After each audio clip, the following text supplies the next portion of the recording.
Wireless, huh?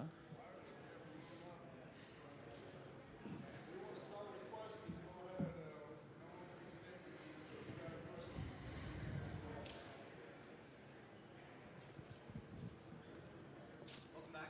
What's the priority for your coaching staff heading into this season?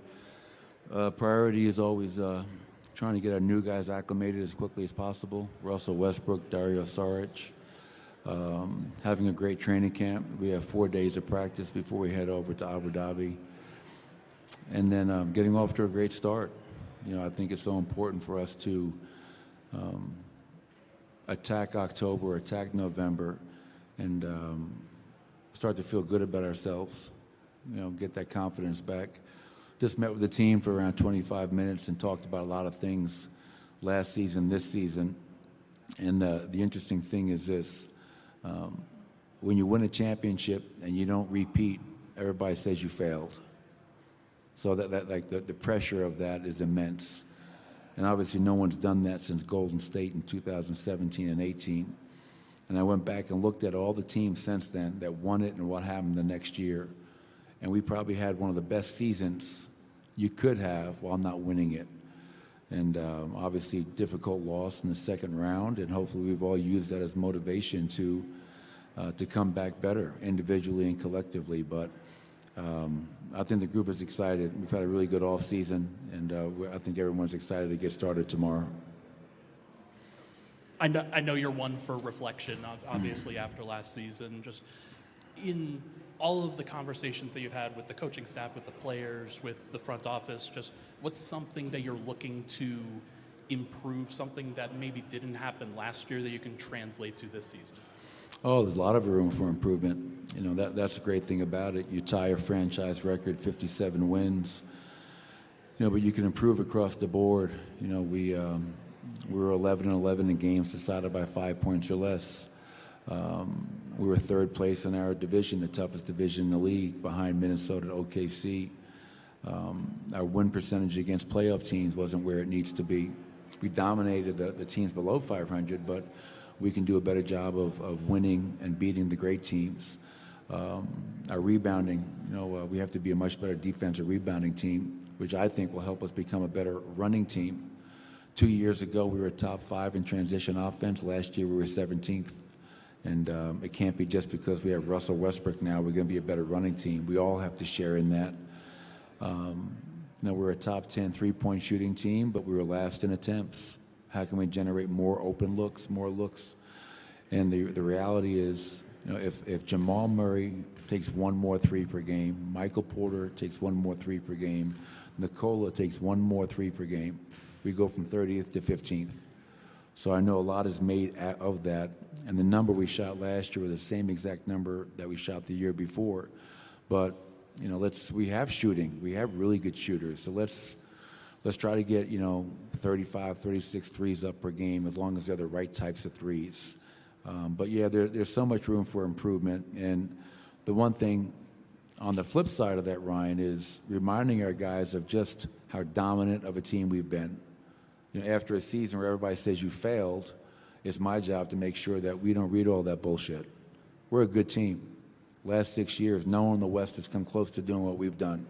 And remind yourself of that, but also challenge yourself to not be satisfied, but to push yourself and push your teammate to become even better. And I look forward to building on what we've done the last 6 seasons and trying to win another championship.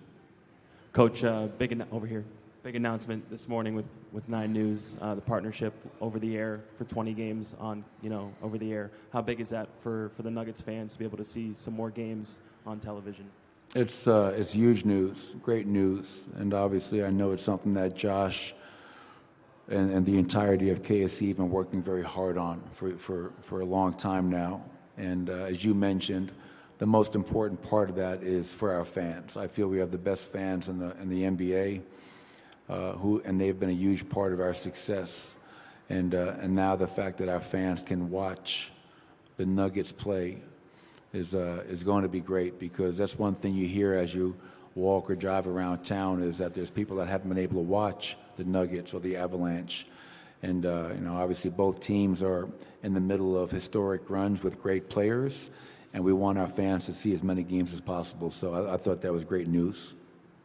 Coach, the young guys are going to be important this year. Everybody says it. Christian Payton and Julian Strawther. How much improvement can you expect from each of those guys? Can they improve each one by 10% or 20%? Do you ever think of it like that?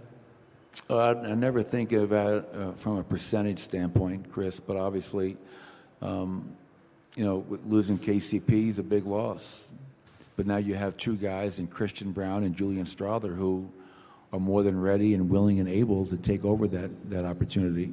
You mentioned Peyton Watson and the season that he had. So I don't know what the percentage of improvement is, but the most important thing is they have improved, and more importantly, we need them to continue to improve. Julian Strawther was in the gym every day this summer, every day. And the guy was a workhorse. And to see what he did last year in the first 40 games before he got hurt, what he did in Summer League before he hurt his ankle, and in this gym leads me to believe that he's poised and ready to have a really good second season. Christian Braun, the guy helped us win a championship as a rookie. You know what you get from him every single night. And he's another guy that was in the gym a ton this summer. And same with Peyton Watson. Peyton's ability to impact the game on both ends of the floor. I saw a stat, his 88 blocks were, and coming off the bench, he's among the league leaders in blocks per game for a reserve player that's not really a big. So yes, those three guys are going to have a huge impact on the season, and look forward to helping them, continue their improvement. Michael, when you're looking at who's going to be the starting shooting guard, what kind of things are you going to weigh? Yeah, well, it's not just about, I think a lot of times it's just about, well, who had the better stats? I think anytime you look at a starting lineup, it's also got to be what complements the lineup. We already know that we have Jamal, Michael, Aaron, Nikola, pretty good four-man unit. Which player is going to help complement the starters? Which player is going to help complement that second unit? But both Christian and Julian would get chances to be with both groups. And I never believe in just giving things away. I want guys to earn it, fight for it. And, Christian's done it. He started games. And obviously Julian, much younger, he'll have a chance as well. But, competition's healthy. And lucky for me, we have two young players who are going to make a very tough decision. Coach, here. Welcome back. You mentioned twice the word failure. I want to know how do you use that? How do you use all the things that as you said, as a motivation and to tell the team to be better to this team? Can you repeat that? When you said the word failure twice, do you use that as an extra motivation? Do you use that for you as for the team and as an extra motivation to be better this season? Or do you think you're going to be relaxed about that and you just said that word and you just mentioned that here?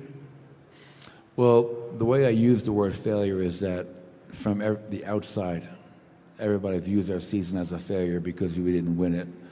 And that's, in one hand, it's a compliment because we've set the standard so high and we were the defending champions. But failure can be a motivation, but it can't be fatal. You have to learn from your failure. And it can motivate you to look deep within to find ways that you can be better across the board, organizationally, players, coaches, collectively. And anytime you come short of achieving your goals, you feel like you left something out there. And I just hope that our players have used that this offseason to force them to come back improved and with a mindset of let's attack this season. Not ease into it, but let's attack it and remind everybody of who we are and what we're capable of. Michael, with as many young guys as you have on this roster, there are a lot of guys who grew up even watching Russell Westbrook kind of in his prime. I'm curious if he's had any early impact since signing with the team, just even in sort of a practice setting or whatever it may be. And have you had any sort of conversations with him about expectations for him this season, basically? Yeah, no, I've met with Russ quite a bit, talked with him, great conversations. first and foremost, just have so much respect for his body of work. And, the only thing that he hasn't accomplished is winning an NBA championship. That's the only thing missing from a very, very impressive resume.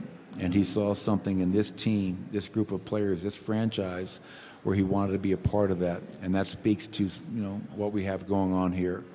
Russ was in the gym yesterday, and there was just a different energy. Can't explain it, but it's just his voice, his leadership, his intensity, his competitive spirit, I think are all things that are not only going to help this team, but I think he's going to really help individual players kind of achieve their potential and push them to be the best that they can be. So I love that he's here. I think Russell Westbrook, first ballot Hall of Famer. I love guys that bring it every single night, and that's what he's done every game he's ever played in. I'm going to ask a little more directly. You're competitive. You've been in this business a long time, and you know the standards for coaches in terms of wins and losses.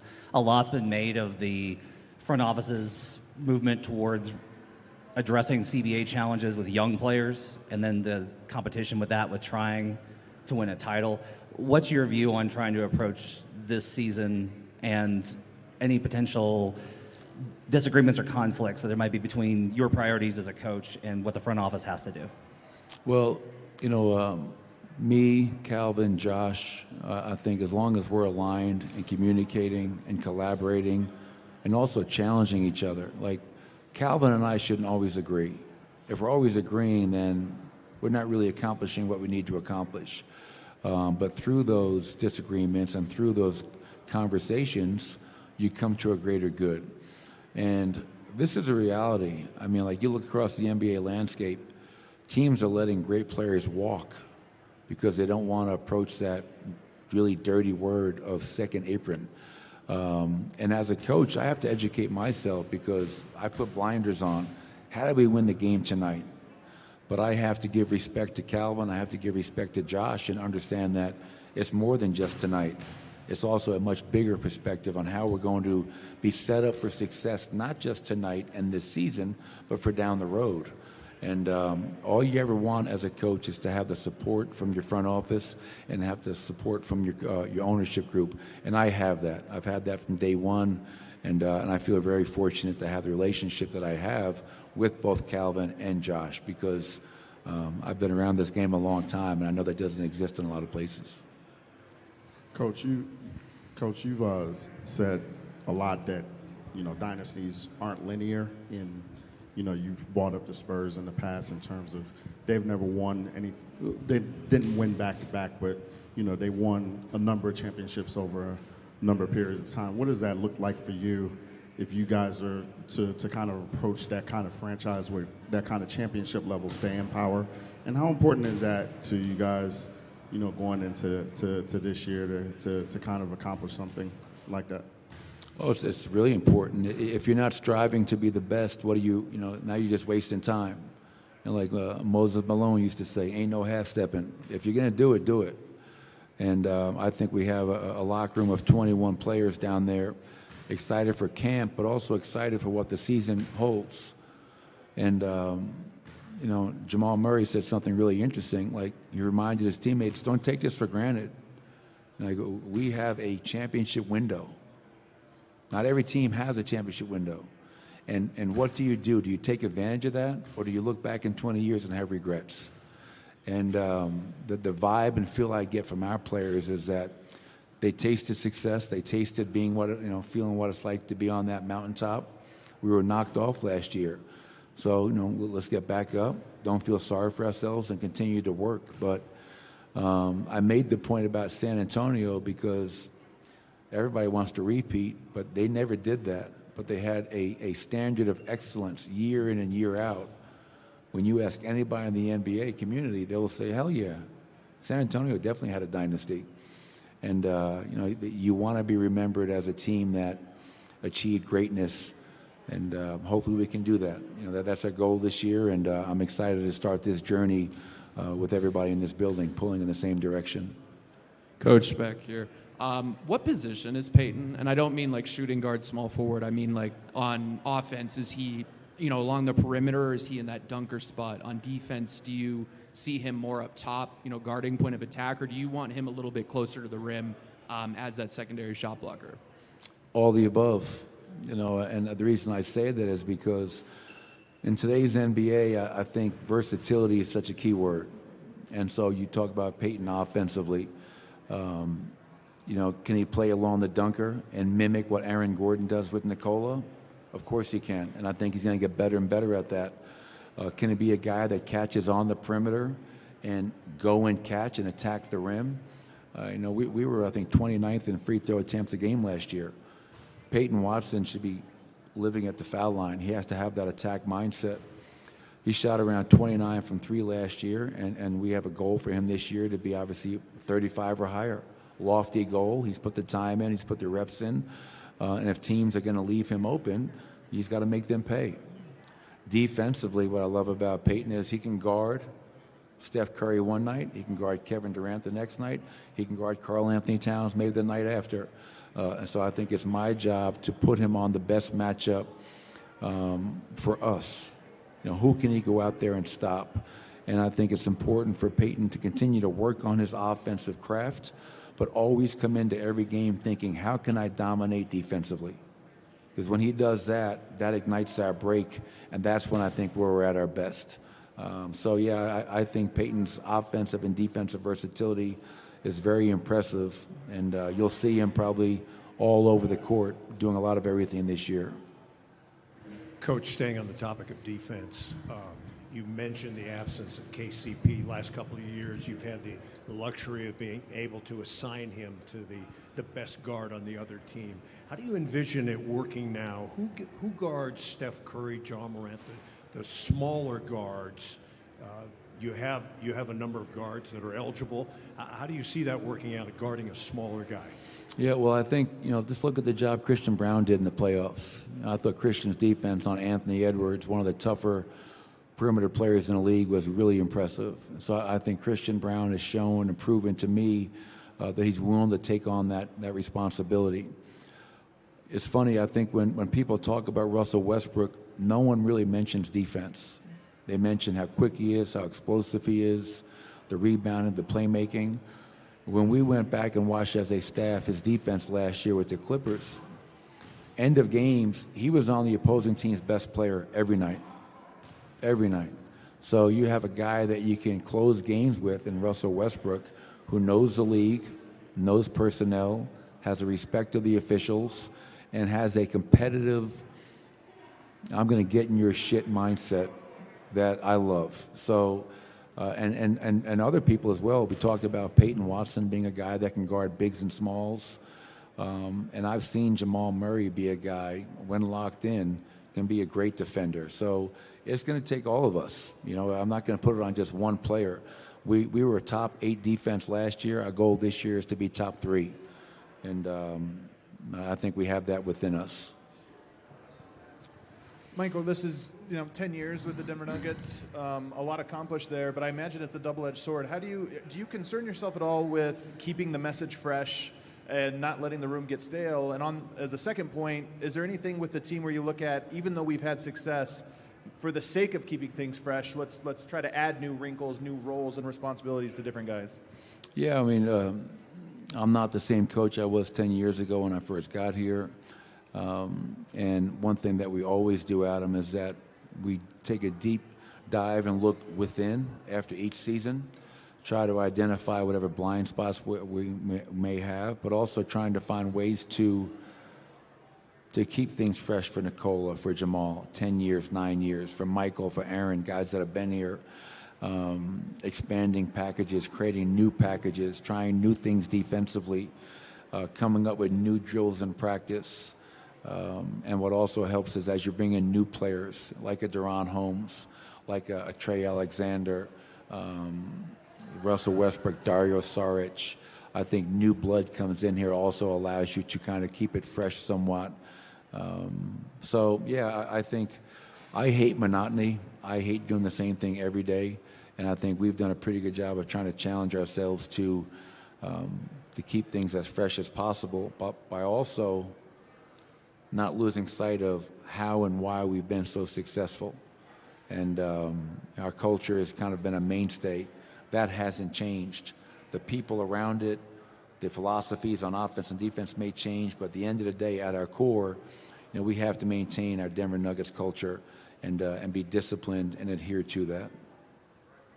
Thanks, everybody.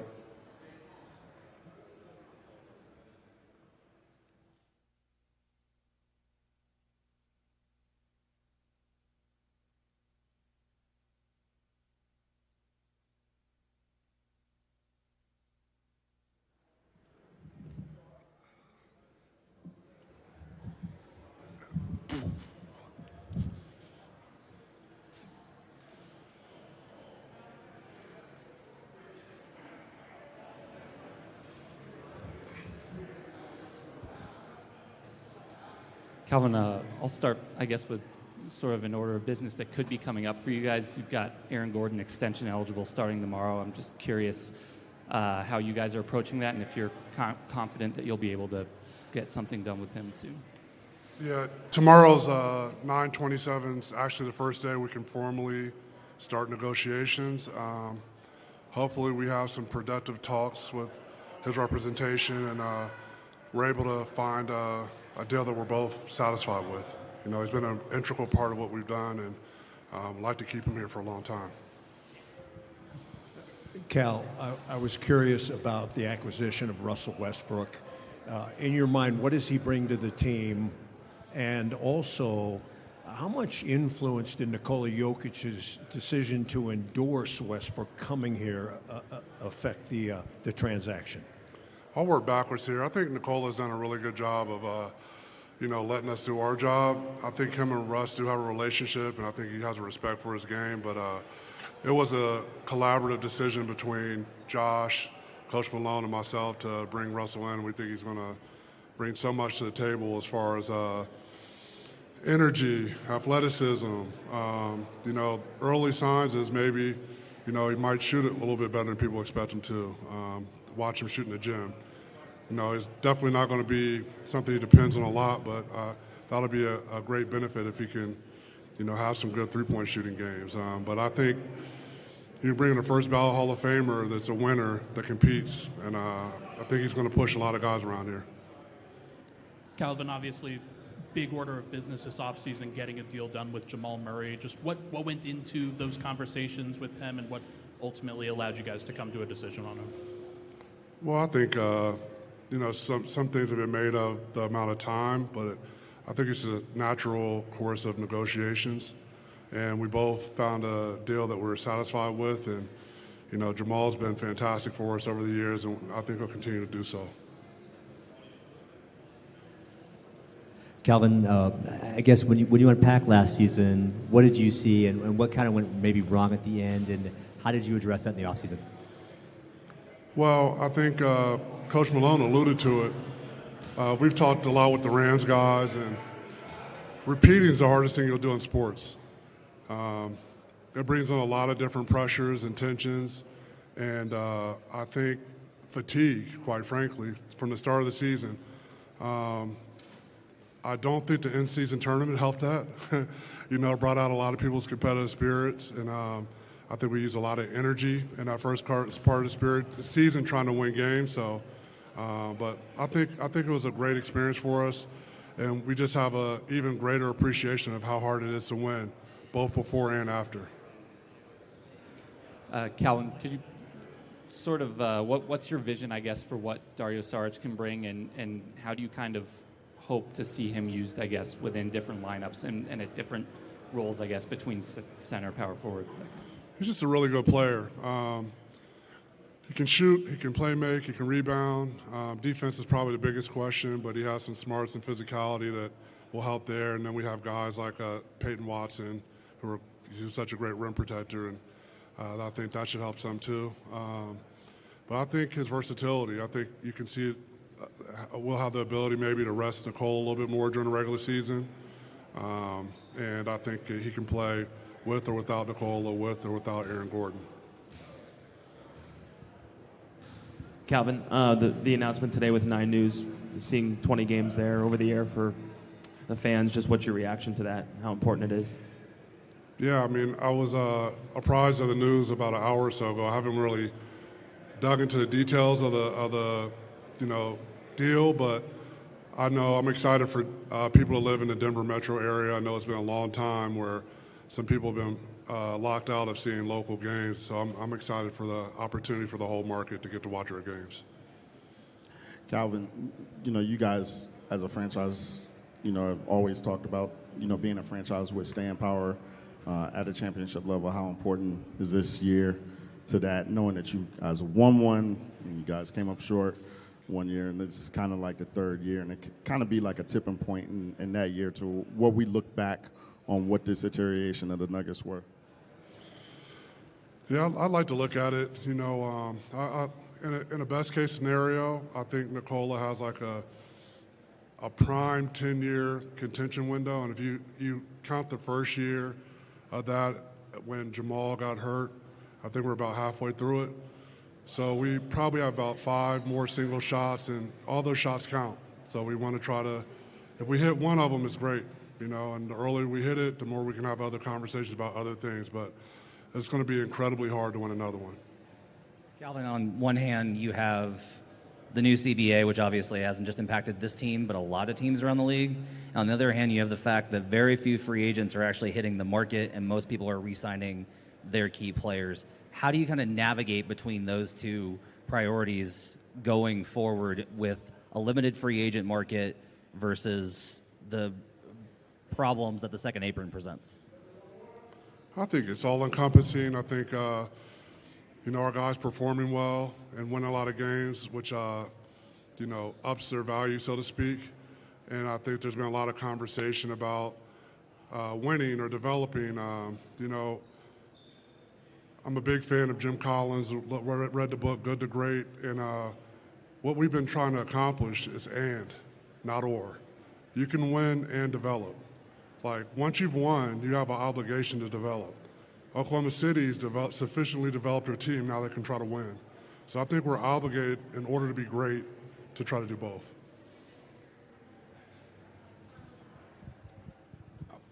Calvin, obviously, Duran suffers his off-season injury during summer league. Just, I know that you invested a whole bunch of resources into making sure to get him. Just what is his pathway going to look like for this season, and then hopefully to set himself up going forward?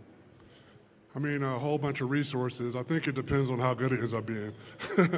If he ends up being like a really good player for us, I don't think it'll be that much. If he doesn't work out, it'll be a whole lot of resources. So what remains to be seen. But, he had an unfortunate injury. Good thing he's a young guy. He's had a positive attitude. It happened early enough where we could prepare for it. And it was just disappointing to see him have that injury because, he's playing well, and I thought he was going to be an exciting piece to our puzzle.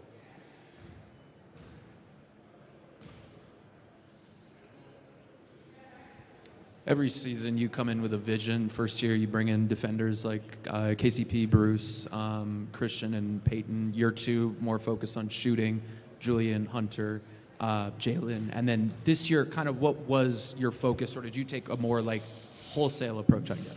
Yeah, I think it was just evaluating our season after the season was over and trying to, think about where we're really at and be really self-aware of that.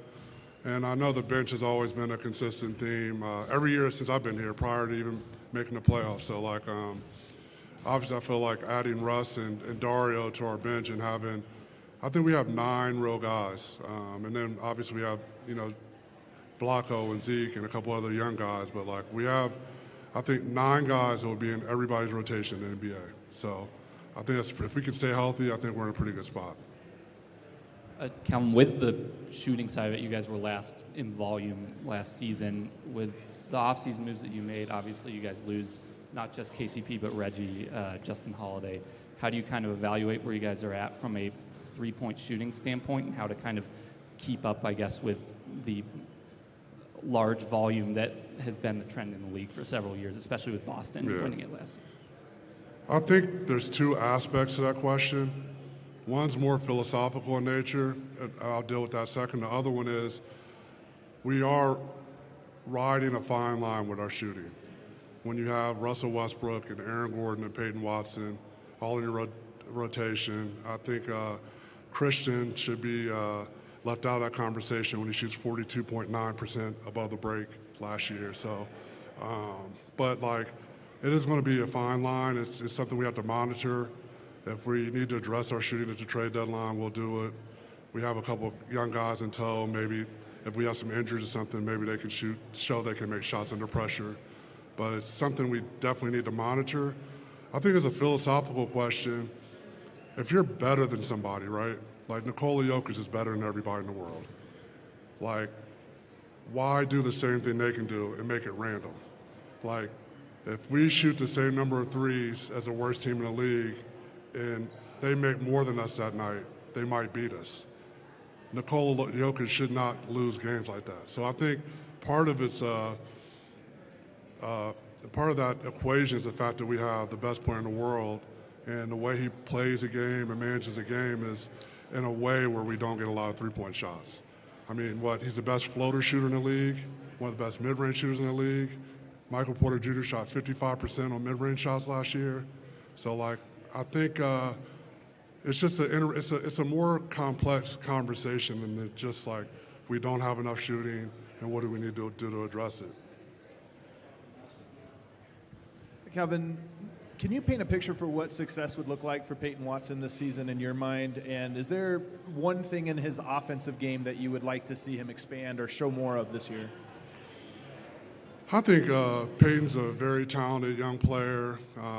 The sky's the limit for the kid, so to speak. But I'd like to see a little bit more mental maturity and professionalism, and I think he's been growing in that manner as we go. But when he's locked in, there was a point stretch in the middle of the year last year where I thought he's absolutely about to take off.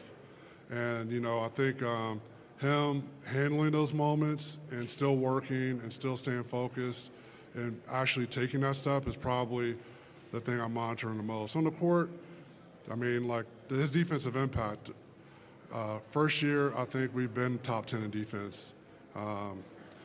Guys shot 50.9% at the rim against him, number one in his position.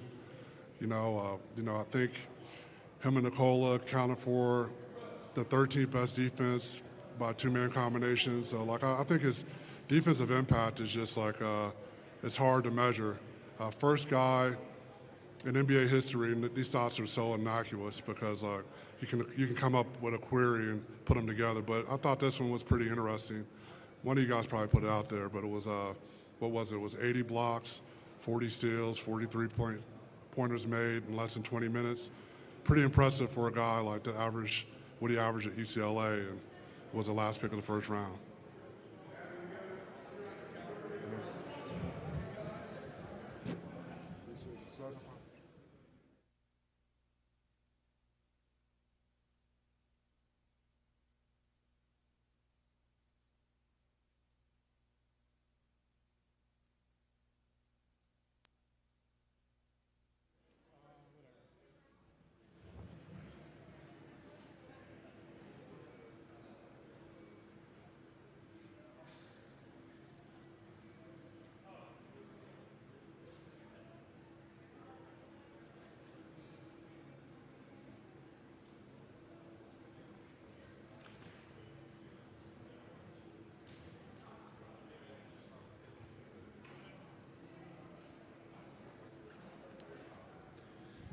Russ, welcome. Damn. Welcome to Denver, Russ. Thanks, man. Your coach and your general manager have already spoken about the kind of impact you're going to have on the team's work ethic and attitude. I'm curious what you think about your on-court role with the Denver Nuggets. Just compete, play hard, lead. I have many traits, and leadership is probably the one I really enjoy doing most on and off the floor. And leadership is something that can transpire through a locker room, through a culture, through an organization. And on the floor, that's primarily where I will lean into more. Russ, what made Denver a destination that you wanted to end up in this summer? Just a culture, looking out from outside looking in, team has always been at the top of the Western Conference. Always in the hunt to win a championship, always play the right brand of basketball. I'm always, at this stage of my career looking to play the right way regardless of the wins or losses, understanding that playing the proper brand of basketball allows everyone to kind of get involved, allows the team to grow, and also allows you to be able to win at the highest level. And the Nuggets, has been doing that for years, and I'm grateful to be here. Hey, Russ. Welcome. You have played with a lot of talented guys all in your career, but what are your thoughts about, of course, Nikola Jokic before you played with him? Have you talked to him? What do you think? What are your expectations to be with him in the court? Honestly, just to be on the floor with him is a grateful honor, and I'm grateful for that. He does so many different things on the floor that allows other people to be great. And I'm just happy to be able to be a part and not playing against him or scouting against him. And I'm able to kind of see his greatness up close and see the things he's able to do, not just on the court, but off the floor as well. And I'm grateful for that. Russell, you talked about the culture here. I'm curious if there was anyone on the team that you spoke to in the offseason to kind of get a feel or a read on what it's like here? I talked to a multitude of people, but primarily I talk to DJ a lot. Me and DJ are close, and we talk about a lot of different things, but the culture and how things were here. He kind of springboarded that conversation, and from then on, I kind of talked to everybody else as well. Russ, Calvin Booth was saying that you maybe had a relationship with Nikola. People, that's kind of been the talk. Where does that stem from? What's it been like to get to know him over the years? I think just competing at the highest level, respect level, I think. I had an utmost respect for Nikola and the things he's been able to do in his game thus far. And I think it's vice versa. And us having that allows us to, mesh immediate conversations, understanding what it takes to win. And obviously he's won a championship, so he knows exactly what it takes to win. And I'm here to be able to hopefully bring another one here. Well, Russ, on that right here, how important is that championship to you? You've accomplished so much. Yeah. Where is that in terms of your desire and motivation? Honestly, it's. I think this time of the year, everybody's going to say they want to win a championship. Everybody's going to say the same thing. It's not like live or die, to be honest. I love playing the game of basketball. I love having fun. I love using this platform to do other things. And winning a championship is very difficult and very hard, and a lot of things have to go your way. I think long as we, as a team, put our best foot forward, we can live with the results. And if that's a championship, then I'm grateful for that. And if it's not, I'm also grateful for the opportunity and being able to learn through a process that, you may not be able to encounter for years. Russell. What's that? It's my dog. Russell, two of the things that, the Nuggets kind of missed last year was rim pressure, off the dribble, in the half court, and rim pressure in transition.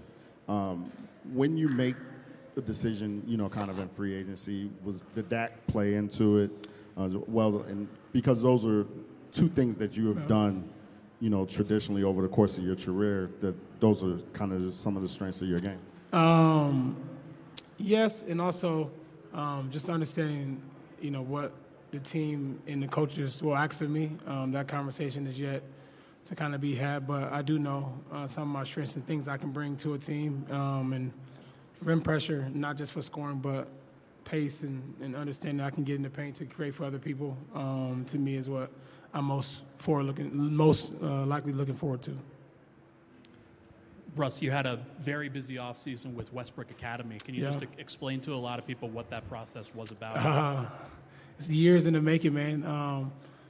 I'm grateful for the opportunity to be able to bring a school, not just for kids, but for families, wraparound services to the South LA area, growing up in the inner city of Los Angeles, being able to make an impact in other ways, but education is a huge part of the underserved community, especially in Los Angeles, and I'm just grateful and happy that all the kids are able to kind of endure all the different services that we do have at Westbrook Academy, and I'm grateful for for the future to come and more to come, for those students.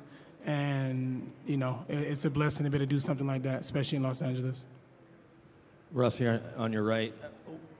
How do you see your role on this team? And I guess, has it been a fun challenge as your career, you get up there in years and it changes what's asked of you and you have to figure out how you fit in best versus, when you're winning MVPs and running the show? Yeah, man, I'm a team guy. Whatever the coach asks of me, that's what I'll do. So whatever that is, and we practice tomorrow, we get closer to the season, whatever my role is, whatever is needed for me to be able to win games, that's what I'll do. Hey, Russell, like Kobe Bryant in the past, you've always been kind of public enemy number one in the Denver area in terms of fans' love and hate. What's it going to be like playing in front of a Denver crowd that will pump you up? I don't know. I don't know if it's public enemy number one. I think this is how I look at it. Over my course of my career, I've been booed and all that stuff everywhere else, but I take it as a sign of respect. Just like the late Kobe Bryant. When people boo you, they understand it's a level of respect, and it's a reason. If people don't say anything, then you should be worried. And for me, I take it as a level of respect, and I'm grateful now to be a part of the loud and yell and screaming. And my job is to make them scream louder and have fun and enjoy the game. So.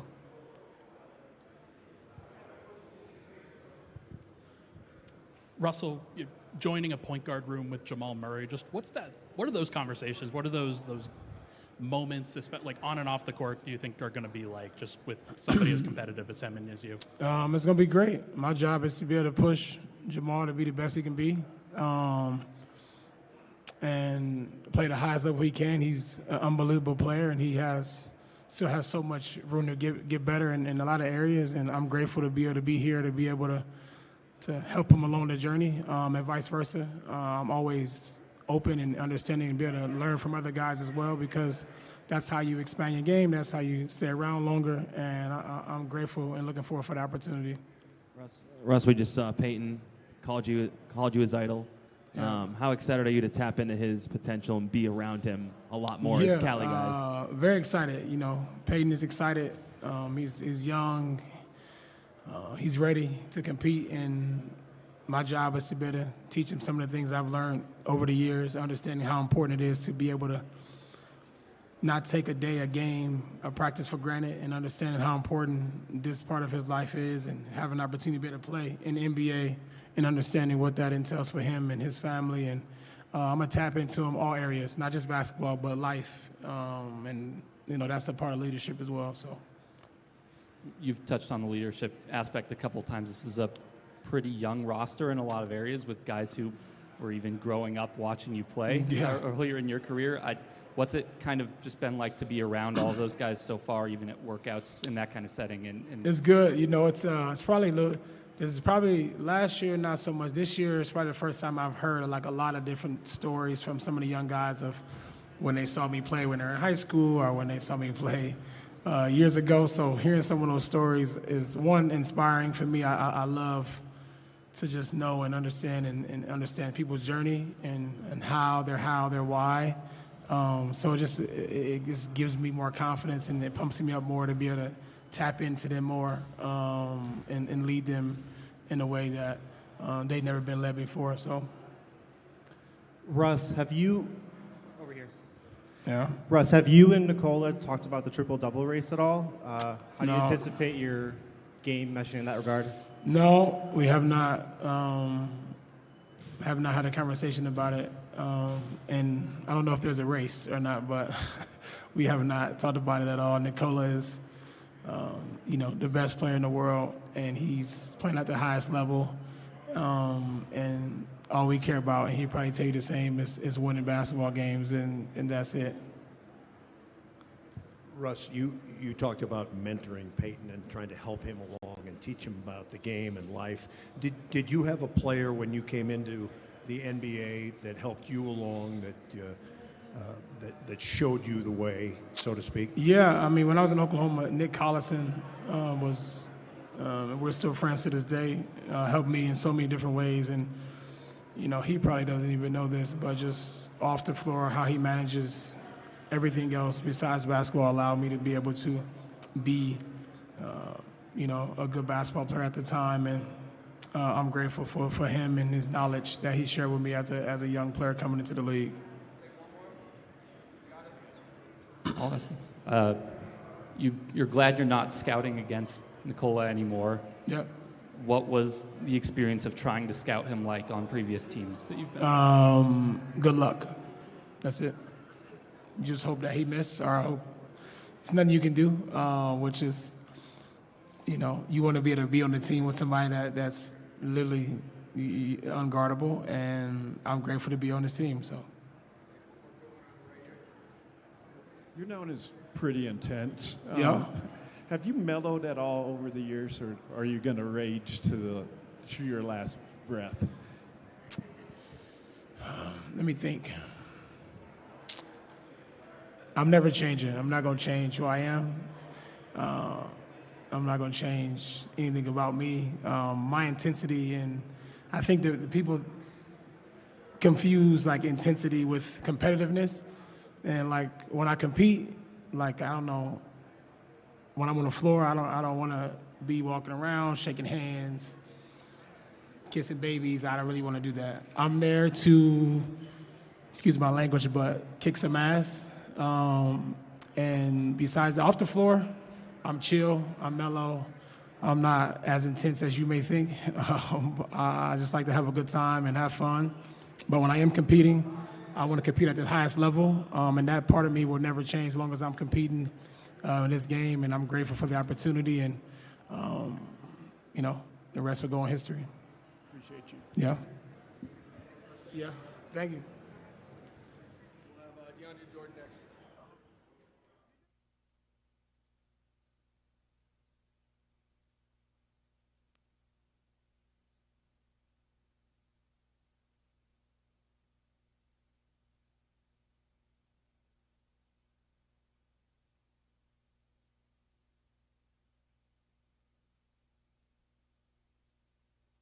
Old guys out first. I like it. I like it.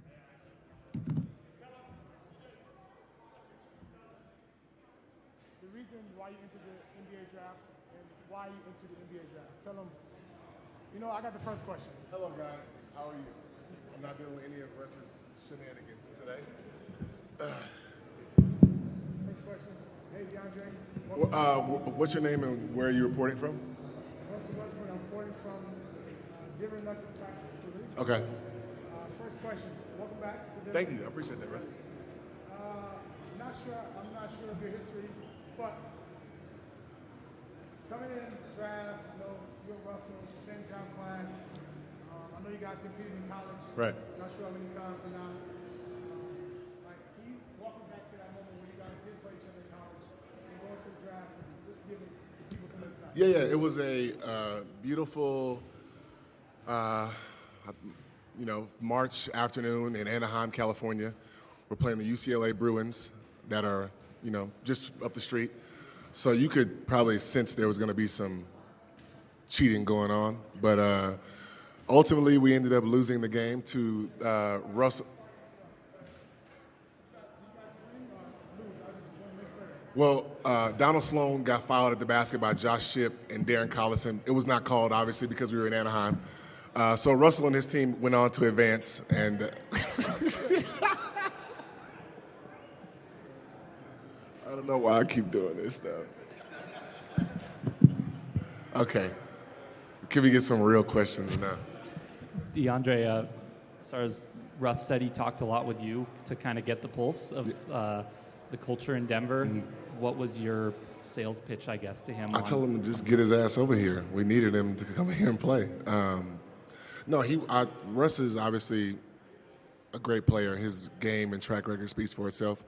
I just felt like with a guy like Russ, his intensity, his demeanor, what he brings to the basketball floor on both ends of the court, I thought that he could definitely help us, and we were trying to pitch him that we needed him, and he was all on board with it. I think that, Russ brings a different culture and a different mindset to a team, a different energy. And I think for guys like Jamal and Peyton and Christian, Julian, guys like that, he is going to help them tremendously, in my opinion. And I think that he's going to be that burst of energy that we need on both sides of the floor. DeAndre, from your perspective as a veteran leader, when you look at last season, trying to repeat how hard that was, condensed early season schedule, and then the battle in the West was really tough late. What was something that you kind of like took away from the attempt to repeat last year that this team needs to keep in mind this season? Obviously, I think going back-to-back is extremely tough. There's been a handful of teams that have done it, and I think it's a really difficult thing to do. That's no excuse to, why we didn't win a championship last year. It's hard to win one time. But I think that we had a couple lapses last season. We dealt with some injuries. We dealt with some things where obviously we came up just short. We have to do a better job finishing games, in my opinion. But we learned from those mistakes, I feel like, and, going back and looking at the numbers and how we performed last year, I thought we did a really great job last season. We played great in the playoffs. We were top 10 offense and defensive team throughout the course of the season, and we just came up short. And I think that with the new additions on our team, we're looking to build on the things that we did last year and improve, and hopefully be the last team on the floor standing in June. That's our goal. DeAndre, what's the pathway for a guy like you being an all-star, all-NBA guy to transitioning to a mentor and being a veteran leader in the locker room, and frankly, accepting that you're not going to play every night or every other night, and still being ready mentally and physically? How does that work for you? Well, I think if you would have asked me this question 10 years ago, my ego would have been in the way. But as I've gotten older and I've experienced a lot of things, I feel like my ego is out of it, and I think that it's bigger than just me. I still love the game. I still love to compete. I still love to be around the guys and to help my teammates and see their success. And I think that you don't have to be on the floor necessarily to be able to help or see things and have an impact. But to answer your question, I feel like it's as long as the team is doing fine, it's okay with me. And there are nights where I am going to play. There are nights that I'm going to start, and it's you have to be ready. You have to be a professional throughout the course of this game in your career, and I feel like I've done that. DeAndre, I wanted to ask you about Duran, somebody who you probably have gotten to know over the course of just these last couple months. When somebody, especially somebody young, suffers an injury like that, it can take them away from the team. It can kind of help them check out. How do you keep guys like that engaged and ready to go mentally? You said who? Duran Holmes. Rookie. Rook. Yeah. Because he doesn't really have a name just yet. But Rook is I watched him a little bit throughout their practices before Summer League, and obviously he had a tough break with that. But I think that our team does a really great job of just including guys throughout the process, regardless of if they're injured or not.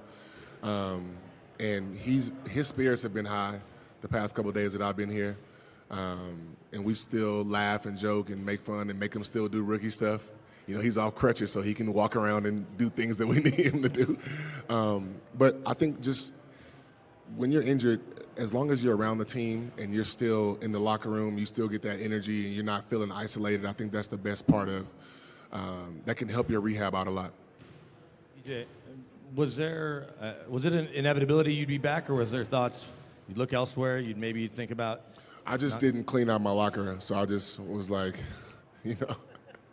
No, we had a conversation shortly after the season, and I knew this is where I wanted to come back and play. I knew we had some unfinished business. This is a great culture. It's a great city.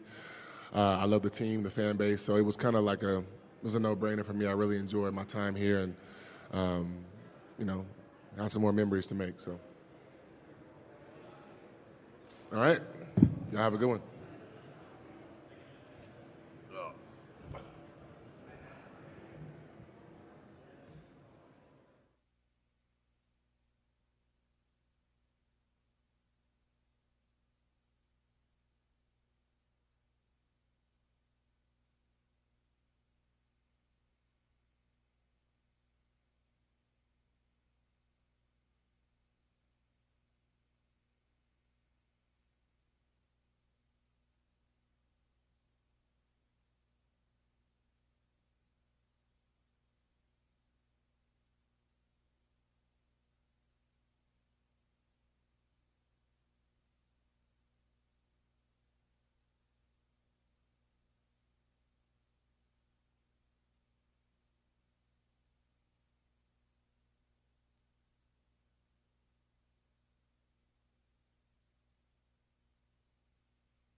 Hey, guys.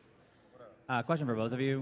What was your off-season priorities in terms of what you worked on with your games and where you're at now heading into camp? For me, definitely a big point of emphasis was just being in the gym, shooting all summer. Obviously, I know that's what I need to improve on, especially playing on this team with somebody as talented as Nikola and Jamal and our other guys who like to facilitate. So I just spent all summer in the gym shooting with our shooting coach, Mike Penberthy, and then just lifting every day, working on a lot of things, strengthening my body, and just getting ready to play an 82-game season. Say the same thing, just continue to shoot, get reps up, try to be as healthy as possible going into, training camp this year. I was a little banged up last year, so be healthy, continue to shoot, get reps up, and just continue to get better. Hey guys, a lot of guys has left right now. This is your third year. How do you handle the responsibility to not be, the second year guys now and now be more important to the first part of the season and to the team, of course? Well, I think with both of us, we're both very mature. Even though me and him are only going into year 3, I think that we're very mature. We understand. And we just do a good job of listening. We got a lot of good vets, that have paved the way for us, and all we have had to do is listen. So I think that just coming into year 3, our goal is not to come across as year 3 players. We want to come across as young veterans and just try to be as, polished and mature as we can on the basketball court. Hey guys, on your right for both of you, but I'll start with Peyton. You came in and let us know that Russell Westbrook's your hero, or your idol. What's it like to have him here? And then CB, for you to be able to learn from somebody, your game isn't exactly the same, but he certainly attacks the rim as well as anyone around near your size. But P, let's start with you. Yeah, just, being from where we're from, he's one of the, he's one of the best to ever do it.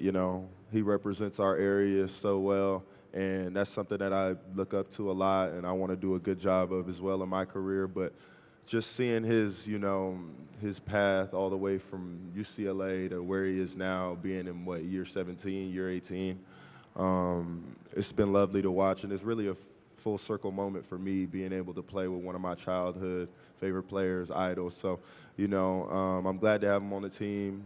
He's an amazing guy outside of the basketball court, and I think that he's definitely going to take our team to another level for sure. I think it's a little different for me because P grew up in L.A., but I grew up in Kansas, which Oklahoma City was, the closest team to us. So that was really cool, growing up getting to watch him, his passion for the game, his tenacity, it's unmatched. You don't see guys, that play hard every single night, 82 games, as long as he has. So obviously, I got to learn from that. I got to take those things. I think there's a lot I can learn from him. So it's really cool that I get to play with him. Getting to talk with him has been cool. And then just even seeing the energy switch up for the one day, that we got to play pickup with him has been great, man. His energy's going to be really good for us, especially in the regular season, when we have ups and downs. I think that, he can hold guys accountable. He's a guy that people want to listen to because he's been in the leagues for so long. So not only me, taking things from him and learning from him will be good, but I think our team will benefit a lot just from having his energy and, having his leadership. For both of you guys over here, just KCP, obviously a big loss for the team. He's been one of the starters for this team for the last couple of years. Just what is important about replacing that kind of production and just the player that he was in the starting group for you guys? Yeah, I think obviously KCP was great for us. I mean, he was great to both of us. I think I can speak for both of us on that. Just as a person, a guy that never held anything back from us. Always tried to teach us as he went, and I think I learned a lot from him. I know P did too. So he was obviously a great vet when he was here for us. But trying to replace him, I think we got guys that can do it. Whether it's me, Julian, P, the combination of all three of us, filling his role. Obviously, everybody wants to talk about shooting, so we need to shoot the ball well. But I think as far as defense goes, I think we have that covered too. So we learned a lot from him, and hopefully we can take what we learned, in our 2 years with him, and apply that and be ready for that role. Losing KCP was big. Because it's hard to replace good people, and he was genuinely a good guy. Taught us a lot, like CB said, on and off the court. And he's just one of those people who was a vocal leader for us, during my time here. So it's definitely, big to lose him. But I think that it opens up opportunity for all of us to kind of speak up as well, be more vocal, be leaders, and just kind of implement the things that he taught us. Peyton, you mentioned the work you put into your shot, and I'm just curious, was there any tweaking of the form, or was it just a ton of repetitions? And I guess, what can you tell us about the work that you put into the shot? Really just a ton of repetition. I didn't change too much. One thing I'm focused on is, not dipping as much when I catch. I have naturally long arms, so, that's something that I've just always done. But it definitely leaves less room for error when you do that. And it also, just makes the shot more accurate altogether. So that's something that I've been working on. But, I think my form is good. I think my form is pretty. And I'm going to just, I've been getting a lot of reps up, so I'm going to just stick with it. Yep. Primarily for Christian, but Peyton also. Christian, people always say, well, Christian has to shoot the three better. And then I always respond, hey, he shot over 38% last season. I kind of described you as a careful three-point shooter. You weren't going to. Can you just talk about your mindset this season? If you were to start, would you have a different mindset in terms of how many you would shoot and what kinds of areas you would like to get to? I think I have increased minutes, and I think that naturally I'm not going to change how I play or who I am. I think that I'm going to shoot the open ones. I'm going to shoot the good ones. I'm not going to take the bad ones. Just be who I am. Like you said, I think I shot at a really good percentage. I want to shoot a higher percentage this year, but with more volume. I think that with more minutes, I get more opportunities to shoot more threes. But when I'm open, take them. When I'm not, drive it. So don't try to change too much. Try to shoot a higher percentage again. But it's definitely not a percentage thing I'm worried about. Just making sure I'm taking the ones, when Nikola and Jamal and those guys set me up. Follow-up for Peyton. Calvin had said you shot 29% last year. He wants the goal to be at least 35% this season. I'm sure you're on board with that. Can you get to that? Yeah, absolutely. I had some months last year where I did shoot that. So I think for me it's just about finding a common ground and being consistent. For me, the three has always been a part of my game. It's an adjustment moving back to the NBA three-point line and shooting it with confidence and shooting it well.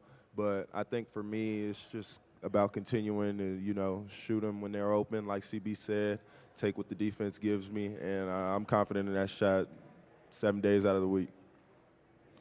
For both you guys, who are you rooting for, Team USA or Team Serbia in the Olympics?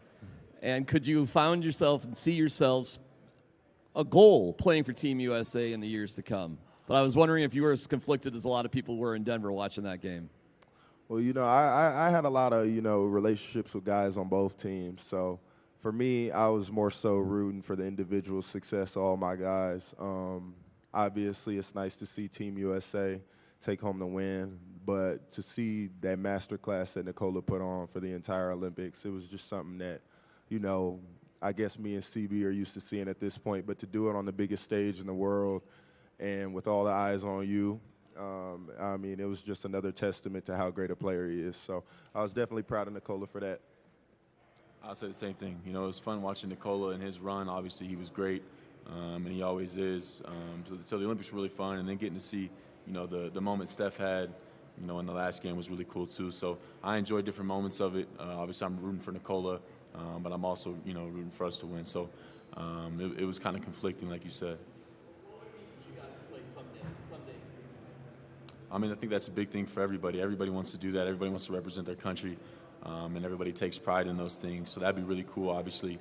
I'd rather win an NBA championship for right now, so I'm more focused on that. But, it's obviously a really cool moment anytime you get to do that. Yeah, I agree with everything he said. What's the transition like for you guys to go from being young guys learning on the job in your first 2 years to this year where, you guys are going to have to play an increased role, but, not just sporadically, pretty much every night? I think it's fun. I think it's fun to see the progression of things as the years go by. Every year for me has been a different challenge and things that I kind of take personally and things that I want to accomplish in the season. But for me now being in year 3, it finally feels like everything is slowed down. Feels like it's just basketball. You know, last year I had to play a role, and, you know, most games I came in, I executed the way I was supposed to. But there was definitely some things that I wanted to get better at. So this year, I'm just making sure that I'm cognizant of all the things that I wanted to work on this summer, and I implement them on the court. Yeah, I think I look forward to the challenge too. I think that, like he said, you know, it's really fun. You know, when you get to do those things and you have these opportunities this young. But I'm definitely still young. You know, I'm definitely still learning. I don't want to sit here and act like I've figured it out in my first 2 years. So, you know, there's still going to be a learning curve. It's still a process. It's a good thing we added Russ. You know, I can learn a lot from him. I think take things from his game and just continue to try to soak up all these things and, you know, while, you know, producing and you know, while getting better, I think is really important. So I'm really excited for that opportunity. I'm really excited just to, you know, be out there to get to compete every single night. You know, at a high level, and hopefully it leads to team success. For both you guys, Coach Malone mentioned not only three-point shooting, but transition offense as a key for you guys in improving this year. Obviously, that's big for both of you because, you know, as defenders, you got to get to the stops. How do you guys get better in that area, both of you individually, just getting better at transition offense, making sure you convert on some of those chances? Yeah, I think it's night and day, honestly, for both of us. You know, watching CB play and then knowing how I play, I think we're both really good athletes. Like you said, we both defend, we both can rebound the ball, and we both can handle it. So it's something that you would think should be easy, but those first couple of years, I think the hardest part for me personally was just slowing down and making the right reads. So, I mean, this year I'm doing a way better job of that. And, I mean, my goal with the transition game is to get it to where it's almost a guaranteed 2 points or go to the line or an and one. So I think that both of us are, you know, we've gotten a lot better in that regard. And I think this year is going to be special, especially on the break with me, Russ, him, Julian. You know, we got some young horses, but we also got some guys who have played for 15 years plus. So I think that it'll be fun to watch.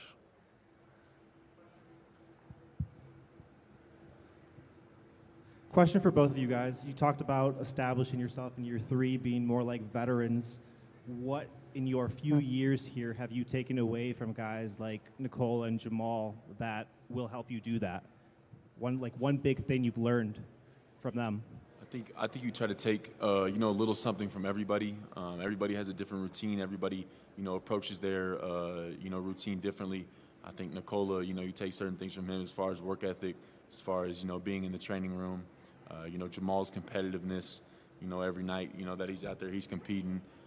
So you take different things from everybody. You know, Jeff Green has a certain routine. He carries around a big water jug. You know, it's just little things. You know, you try to take something from everybody.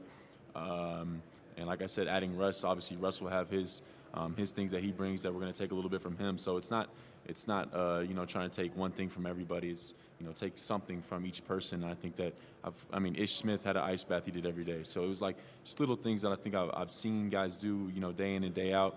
That there's a reason they've been in the league for that long.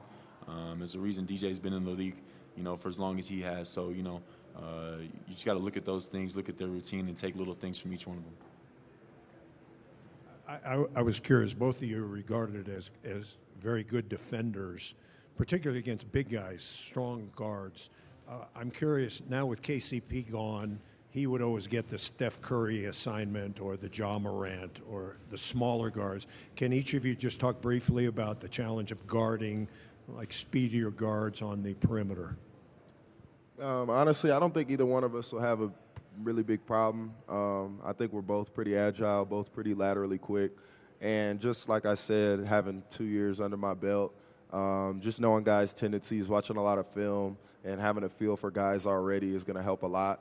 But with those smaller guys, like I never, you know, worry too much about it. I feel like I can guard out on the perimeter. Probably I'm almost more comfortable guarding out on the perimeter than I am guarding Bam Adebayo or Giannis or somebody who's just so physically imposing. There's really anything you can't do about it. So those guys are hard for anyone to guard. Ja Morant, De'Aaron Fox. When you're talking about guys like that, it's hard for, you know, guys like Fred VanVleet to guard that, you know. So me being bigger is definitely, I'm, you know, at a disadvantage sometimes. But I think that I take every challenge that Coach gives me on a night-in, night-out basis, and I'm ready to rock.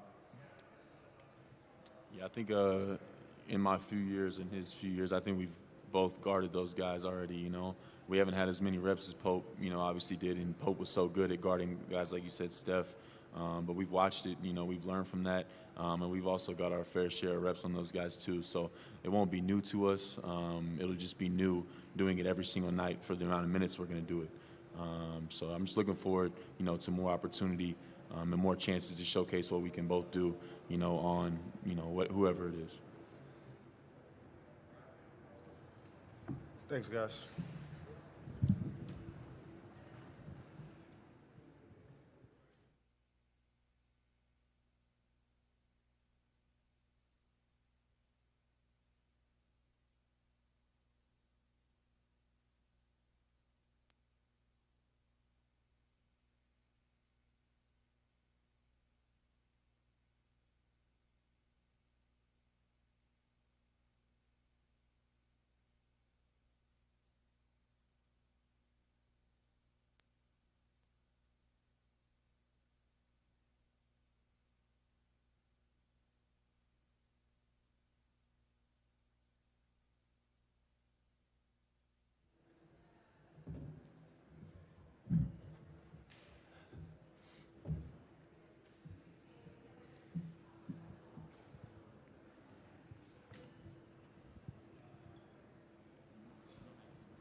Jamal, welcome back. What is the feeling kind of coming back into the building and just getting ready to go, getting ready for another season? It feels great. I think we're all excited and coming back refreshed mentally and ready to go. Jamal, now that you had a summer to sit on it, what do you think is the biggest lesson for the team collectively from last year and for you personally for last year? Just taking it day by day, one day at a time, bringing our best each and every day, and just kind of bringing that work ethic. You know, we know what it takes to win a championship. It was tough to go back to back, and now we realize, you know, how tough that was. So going into this year with the better experience, better knowledge, and some new pieces as well. Jamal, I know you mentioned before the Olympics that you were focused on Team Canada and wanted to wait on contract talks and all that. How, I guess, pleased are you that you're locked in Denver for the foreseeable future? And was there any point where you were not confident that a deal would get done, or were you pretty sure about it the whole time? I was pretty confident, man. Pretty confident. I'm happy to be here.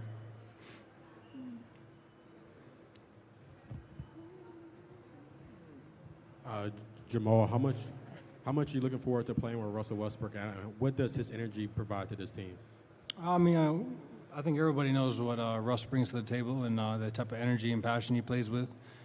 He's brought that everywhere he's gone. He's going to bring leadership here as well. So I think he's going to be really good for us. And just excited to get it going. Obviously, this is our first time seeing each other, so just excited to set foot on court and get things rolling. Jamal, do you have any goals that are different this year than in previous years? And if so, what are they? No, all the same.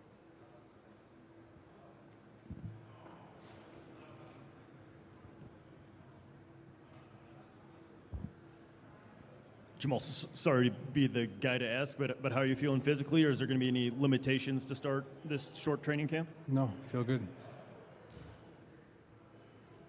Jamal, can you, obviously Team Canada, you were with Team Canada, can you tell us a little bit about your experience with Team Canada and something that you learned from there and bring to the team for this year? Not really. Honestly, that's two different teams. I'm only with Team Canada for a month, so no, not really. Just excited to be here. Excited to get things rolling, man. You know, every season, every new season is a new opportunity for all of us. So we want to get going on the right foot and just have the right approach, especially early on. Coach Malone mentioned you've talked to some of the young guys about urgency, about this window, I guess, for lack of a better word. Do you tell the new guys or tell the young guys about that as an emphasis for you and your window, and how does the contract and that being behind you affect that? I don't understand the question. Say it again. How important is this window for you And because Coach Malone said you told the guys, look, you can rest in 20 years. We're in this window now. Yeah, I mean, just like I said, it's a new opportunity for everybody, and just make the most of it. Don't take advantage of, or don't take it for granted. The opportunity that we have of winning right now, it doesn't come by often, and it doesn't happen everywhere. That was just my message to them, and I think as the players, as the young guys get older, they'll see that it's tougher to win in this league, and it's tough to even for GMs to create a team like this, that this well talented and that gets along this well. I think off the court as well. So I just said, just take advantage of the moment, and we got a chance to do some great things. Let's make the most of it. Jamal, I believe you said last season one of your individual goals was to improve your individual defense. I wonder if you had any similar kind of goal this season. What would you like to get better at? Obviously everything, but nothing that stands out in particular. Jamal, Malone was saying that Julian's been in the gym pretty much every day this summer. I was just curious, sort of, if you've already seen a beginning to now development from him when he got drafted, and just sort of what stood out to him. Yeah, I think he's just getting more comfortable. I think that's the biggest thing, is just getting comfortable handling the ball in situations and making reads, not feeling rushed or not feeling like the game is too fast like it is in college. But yeah, I mean, he's been hooping, and we expect that of him. He's a great talent, and his skill set has great potential. So I think the sky's the limit for him, and as long as he keeps working and stays committed to himself and his goals, he'll be just fine. Jamal, what's it always like to not really talk to Joker a lot during the summer, and then see him on the first day, and then I saw he has a beard now, kind of? What do you think of that? Yeah, we saw each other at the Olympics. He had a beard then. So, I don't know. Jamal, you'll be playing a lot more with Julian and Christian this year. How do each of those guys complement your game, and how can they help the team get to where you guys want to go? Both are winners, man. They both know how to win and want to win, are hungry to win and get better. And they bring that to the team that they're on, man. They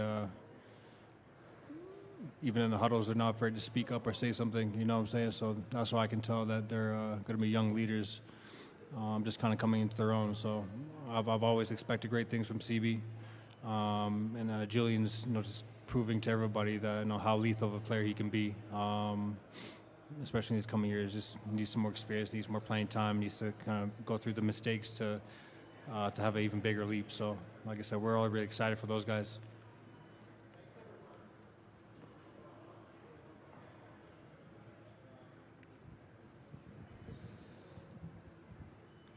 Jamal, I think this was your second summer in a row hanging out and working out with Alexander Volkanovski. Did I say that correctly? I'm just curious what you're hoping to get out of that as a competitor, or is that just more of a getaway from basketball, you love MMA, kind of other interests type of deal? I love MMA. Obviously, it's cool to, my coaches are the best in the world, or former champs in the world, so I thought that was cool. And it's just refreshing, man. It's refreshing for me to go and do something else that I love. It's a lot of fun. I might have a career there after this, but I'm doing this right now. Thanks, Appreciate it.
It's not work. Nikola, welcome back. First and foremost, this is now your 10th media day of your career. It's a round number. Like, what do you remember about maybe your first or second media day coming around here? Just has anything changed at all? No, every year is the same thing, and I don't know why we're doing it every year. Everything is the same, completely the same thing. So, has maybe your perspective on the NBA and just your place in the NBA changed? I mean, of course, I was younger when back in the day everything was new for me. So now I kind of learn everything, and I know what's gonna happen. So maybe I'm not gonna say I'm not that stressed, nervous. Nikola, on your right, last year, obviously, the season goes so long, but it ends with the parade, so you don't have as much time at home. I know you were kind of maybe on the fence about Olympics, but after doing it and shortening your summer by being there, how much did you appreciate that experience, and will it help you into this season? I mean, of course, I'm not going to say it didn't take away nothing from me, because I really enjoyed playing for national team, playing for my friends, represent my country, represent hometown, city, family, you know. So I think it's a great experience, and I think every player who has opportunity to do that should do it. It's a completely different competition, tournament, however you want to call it, and you know, it's basically every game matters. If you lose, you go home. So I think it's really, really interesting, and especially for players that can do that, I advise them to do it. Nikola, one thing that has changed on Media Day, you have a very strong beard or goatee. I was wondering if you're planning on keeping that, and do you like the menacing look? I need more compliments, Marlon, more compliments. To scare the opposition. Yes, that's changed, yeah. But it's going to go probably away pretty soon. Nikola, what is your relationship with Russell Westbrook coming into this season like? When did you guys really get to know each other, and what do you think he's bringing to the team? I mean, of course, we didn't have a good relationship on the court. We were fighting a lot and talking back and forth, but I know who he is a little bit outside of the court, so great teammate, vocal leadership, the guy who want to listen, the guy who want to follow in the gym. So I think he's a great player for us, and I think he's going to bring us all the good stuff. From the outside, Nikola, in these interactions, it does seem like you've gotten, in my opinion, more serious over the years. Me? Yeah. Would you agree with that assessment of yourself? Do you feel like you're maybe more of a serious, like you used to play around with the microphone a lot, you loved that stuff. In my opinion, you seem like a more serious guy. Is that an accurate description of you? Yeah. Why so serious? It's a real question. It's not that funny, right? I don't know. I'm not sure that I'm serious or not. Maybe a little bit. You know, I'm older, almost 30, so that's my answer. Nikola, coach talk about motivation about after last season, but what's your main motivation this season to improve everything? What's your first thought to be better and improve all the team? I mean, maybe not motivation, but just like don't regret it. Respect the good team that you are on, and because it can flip so easy and so quick. So just to respect and enjoy in the team and the collective that we have and what we build. So and just to try to grow if it's possible. That's my motivation. Nikola, it was right here. It was good seeing you in Paris. It's even better talking to you now. Yeah, we talk about a lot, you know. Compare your emotions to winning bronze with your country to, say, winning a championship with this team. How was it similar? How was it different? I mean, it's a similar and a different to winning something for the first time ever for this organization and for me myself. And of course, playing with national team, it's unique emotions, unique feeling. Playing with your friends that you grow up basically playing against them since you're 13, 14, 15, and knew them since you're 13, 14, 15, and now you're competing for national team against on Olympic against the best teams in the world. So it's a similar and different and kind of All right, I want to ask you one more thing about Paris, if I can. Since my friends in the media wanted to know, I told them you didn't talk because you didn't have to. Yes. Did you feel any responsibility to talk as a representative? You're a three-time MVP, and you're a face of the NBA. Yeah. No. No. Nikola, I guess, how nice was it to see Jamal Murray get locked up, sign this extension, and how nice is it just to maybe play with him this season when he's more healthy? Yes, I mean, I play with him. He's my partner. I just said that he's my partner in crime, and we played through a lot, and we had some big wins, some big losses, and I was happy that he stayed with us, and hopefully we're gonna do some more history together. Let's say it like that. Nikola, sorry to go back to the Olympics one more time, but you guys were part of a couple of pretty memorable games there, from the Australia one to obviously the U.S. game. Other than not having to talk to the media, is there a moment or anything that you will think of when you kind of look back on that Olympic experience going forward? I mean, we had the biggest comeback in history Olympic Games against Australia. We had, of course, really good game against USA. We had a really good parade, not parade, how you call it, celebration.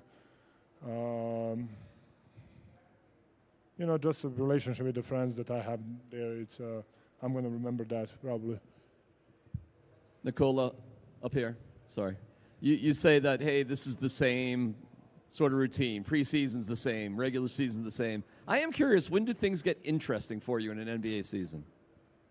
But it's interesting. That's why it's the same. But every year you're trying to be better, and every year all 30 teams wants to get better, and some of them do, some they don't get better. So just because I don't smile or don't laugh and don't whatever doesn't mean that I'm not excited. I'm excited to see what we can do. So I'm excited.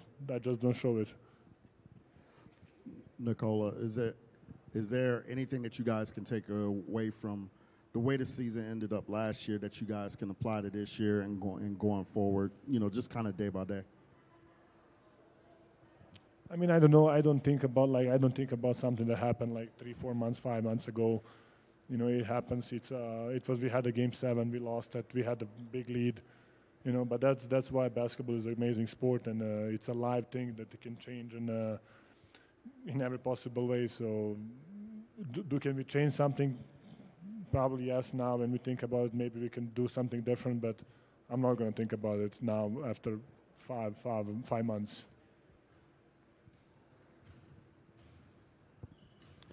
Nikola, if there's one thing you would like to see Christian Braun do better this season or different this season, what would it be?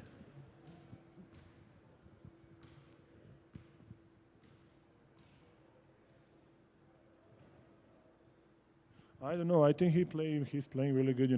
He's doing everything what we ask him to do. He's not afraid of the moment. He's playing hard. He's playing defense. He's running the floor. So be smart with the decisions. Let's say like that. Be a little bit more smarter with decisions.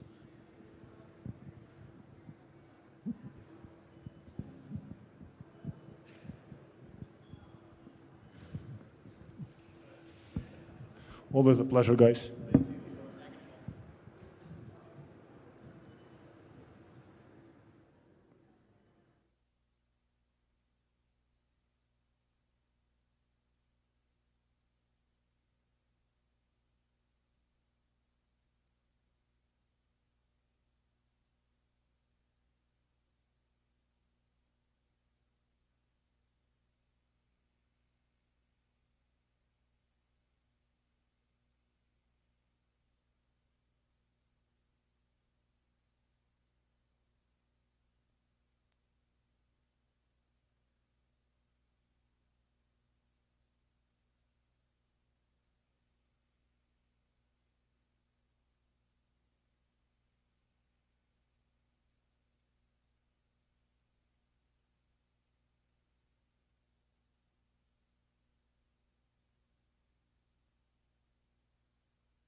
Hey, Dario. Welcome to Denver. I'm just curious, what appealed to you about this situation with the Nuggets?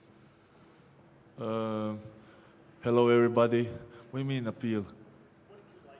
Okay. Hello, everybody.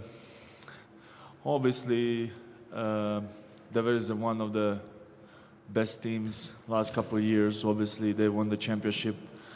They have a first unit who is really hard to guard, and they play the great basketball. Ball is moving around, big IQ basketball, great decision making by not just one man, to all players. So obviously, playing last year in Golden State and have opportunity to play kind of like similar basketball here in Denver, which I really prefer and I really enjoy playing. That's kind of like was putting me towards making this decision and coming here and obviously play with the Joker, who is just amazing, who is 3 times MVP, and be part of his team and see how he's making an impact on the game and how he's seeing the game in his eyes and his decision making, and just to be part of that is really thankful for me and a pleasure. Dario, I'm curious about your own individual relationship with Nikola over the years. You guys have had battles. You've played against each other for a long time. Just what have you learned about maybe the Nuggets and Denver through him? I mean, obviously, he been here for how many, 9 or 10 years, 10 years.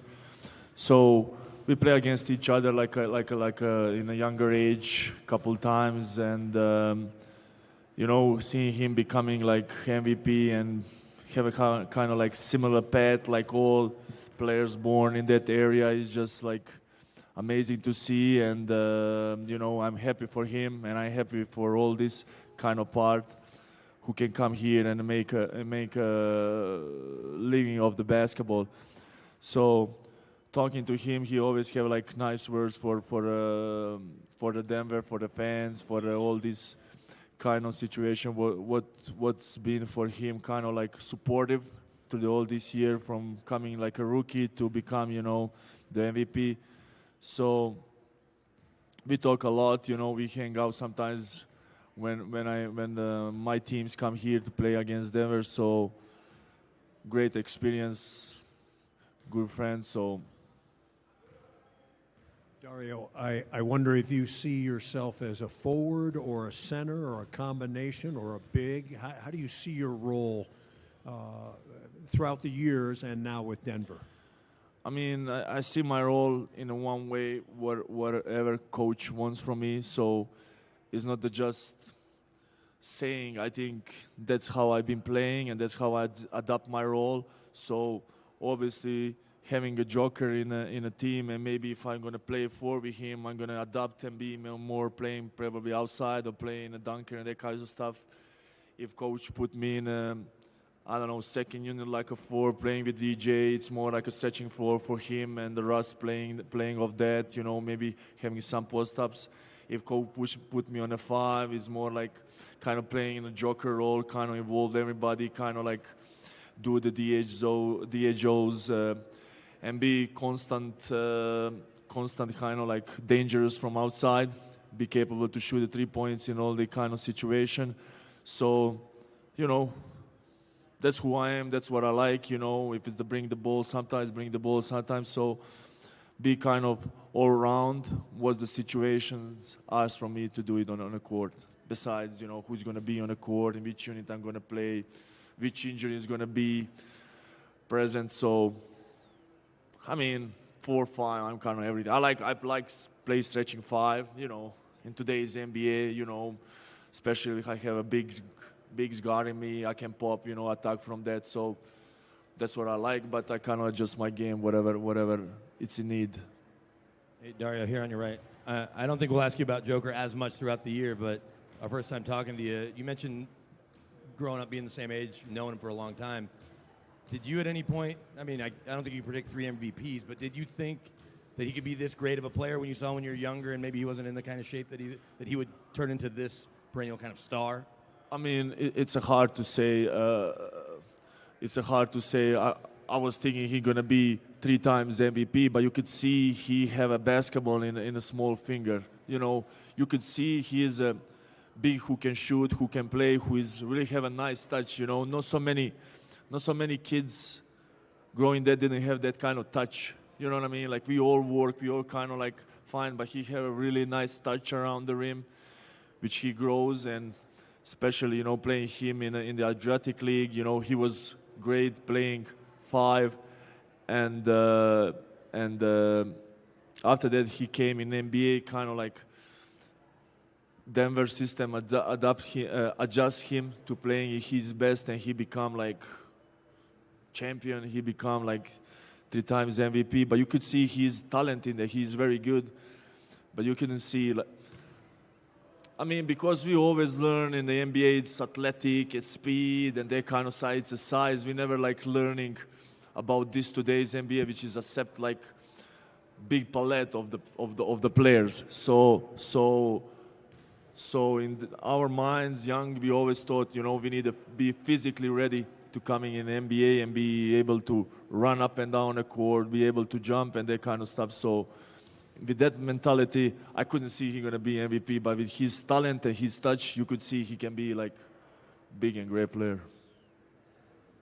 Dario, have you had a past relationship with Vlatko as well? And I'm curious just if that kind of had anything to do. No, we see each other a couple times, but we didn't have like what I have with Nikola. We never play against each other like so many times. Maybe after that, now I'm 30 years old, so I've been playing last 10 years against him, but like younger age, not so often, let's say.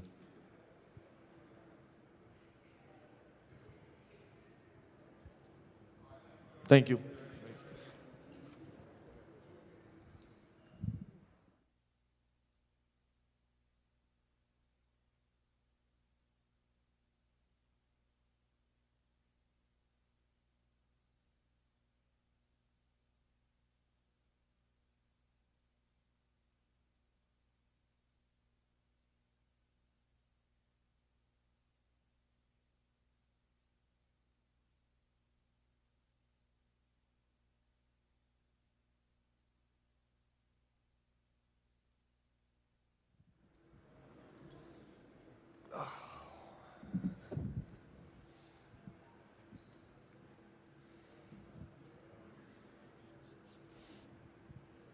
What was the big focus from the coaching staff for you to work on this summer, and how did that go? What's been the kind of growth in your game?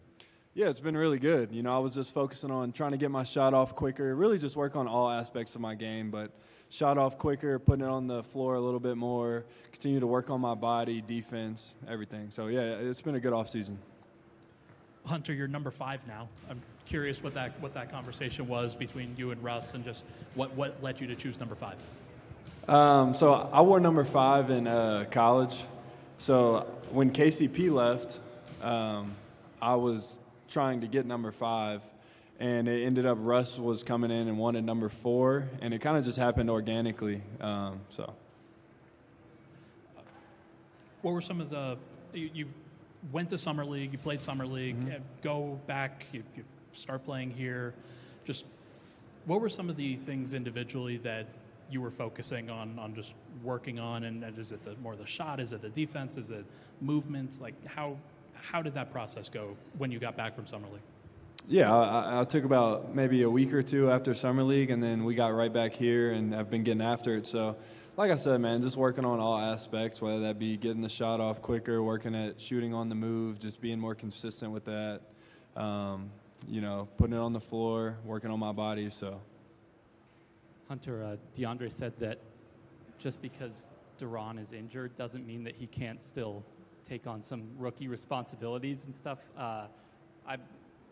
What are you kind of looking forward to see him do as a rookie, whether it's the backpack kind of thing, and then obviously just terrible luck for him with the timing of that injury and everything? Like how can you guys kind of keep him engaged and keep him part of this young group of guys, even though he's not able to contribute on the floor? Yeah, obviously we all hate it for De'Ron, man. Just in the short time I've known him, he's a phenomenal player and he's a phenomenal person. So you really hate to see something like that happen to a guy like that. And, he was getting ready to have a really big year for us. So, but, I mean, he'll be fine. He's been working hard in his rehab and everything. But, I think it'll just happen organically. Like, we're not going to have to force making him a part of things. Like, he's obviously a part of this team, a part of this younger unit. So, I mean, it's just going to happen organically. So.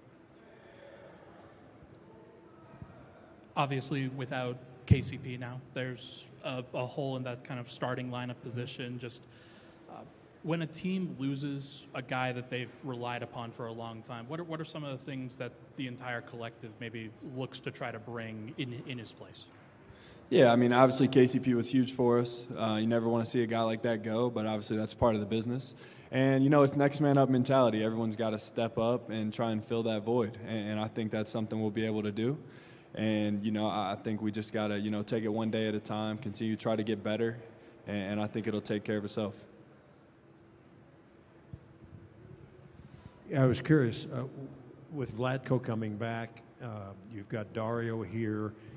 It seems the issue for you is just getting playing time. How do you see yourself getting playing time on a team that's so deep? Yeah, man, I try not to overthink it. I just try and, like I said, go out there, get better every day, and whatever opportunities I get, try and make the most of them. So.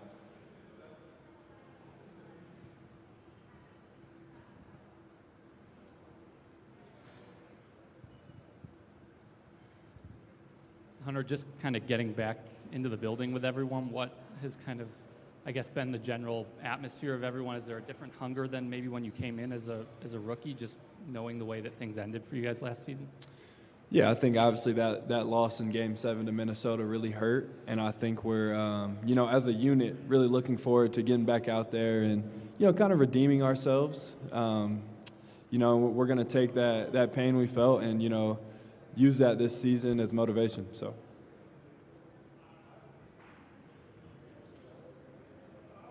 Cool. Thank you, guys.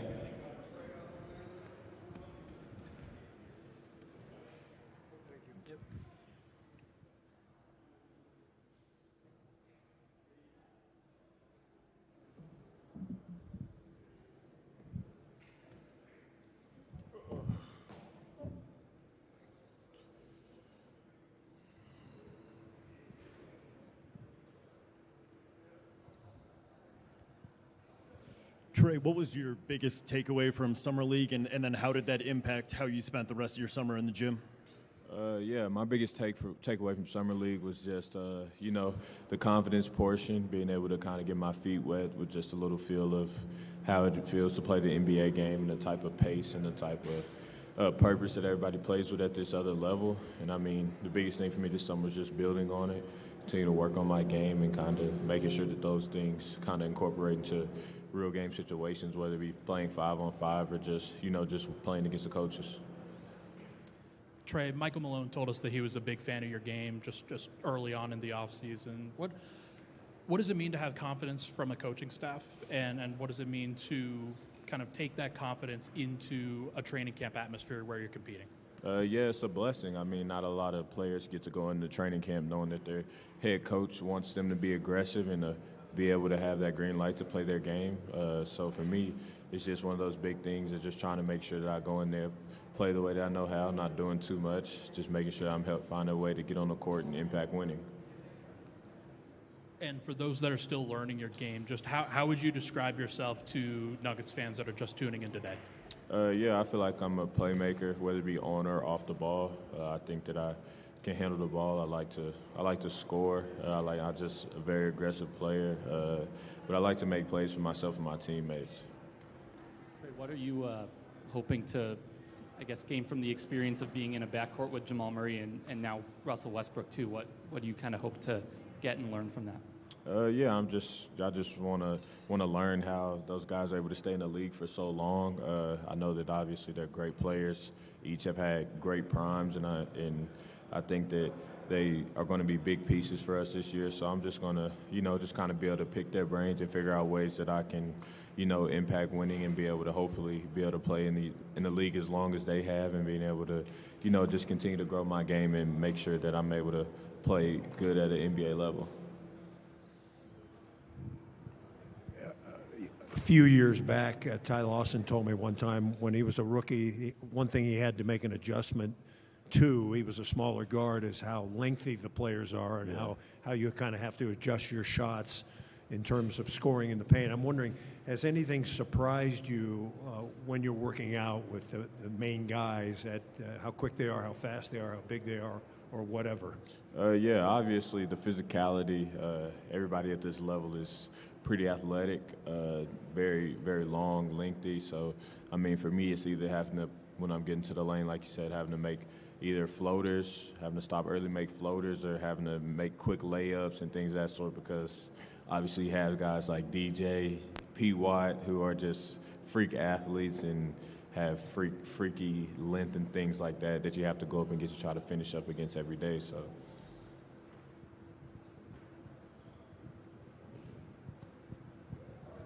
Appreciate it. Thank you.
guys, first of all, welcome to the team. Welcome to Denver.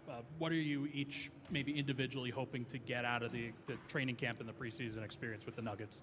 I'll go ahead. I'll say just learn from the vets. You know, this is my first year being a pro. Just learn from them, get better, and keep up, compete at the highest level that I possibly can. So. I'd agree with that. Mostly just taking it day by day, just gaining some experience and just learning from them. I mean, they've been here for years, and just really learning the new pace, the new speed, the new game, and really just taking everything away I can.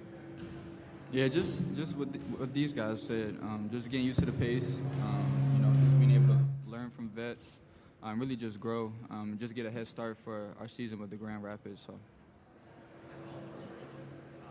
what's it been like to be around Michael Malone, and what has kind of his, I guess, teaching approach been for each of you? He's been really chill. He's been really cool. I'll make a mistake. He'll pull me to the side and tell me where I need to be better and things like that. He communicates with us like we've been on part of the team for years. So we have a good connection right now. So hopefully that continues to build on.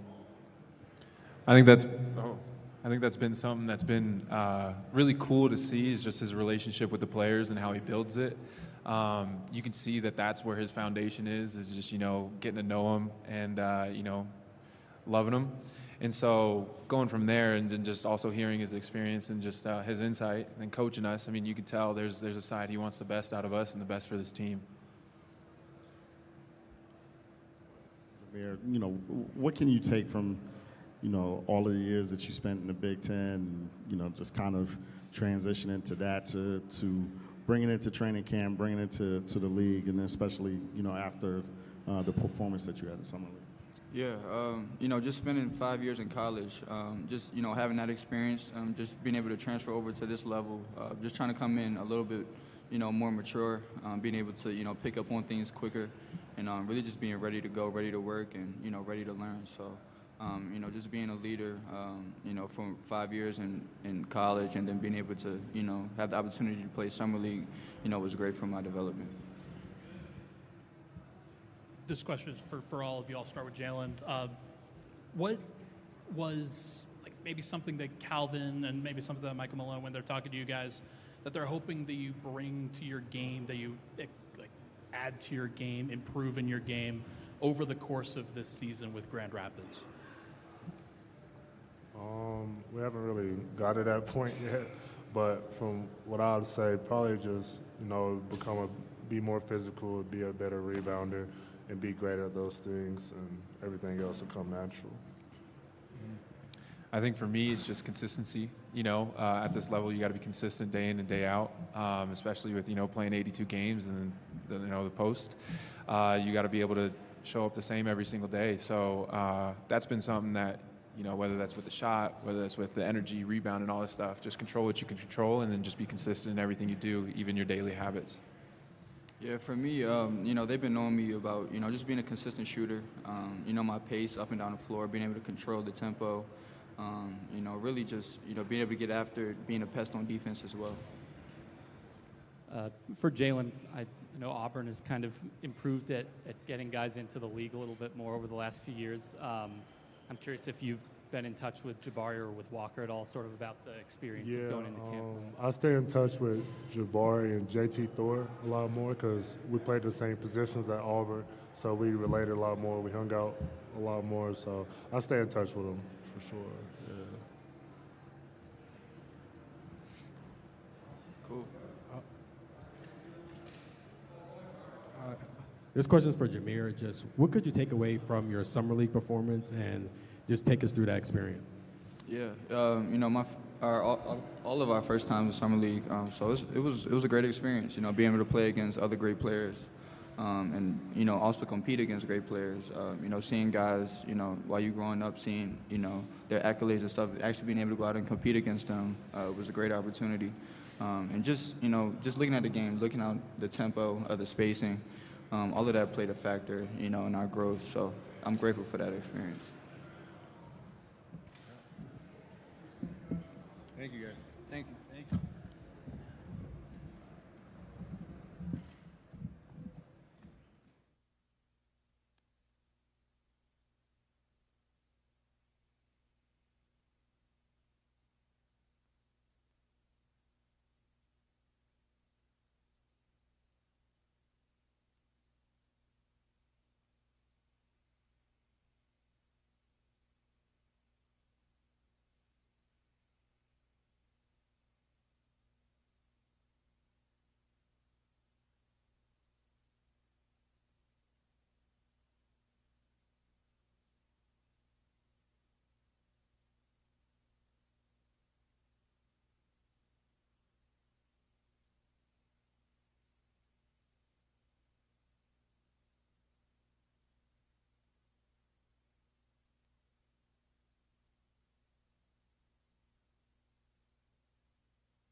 Nice.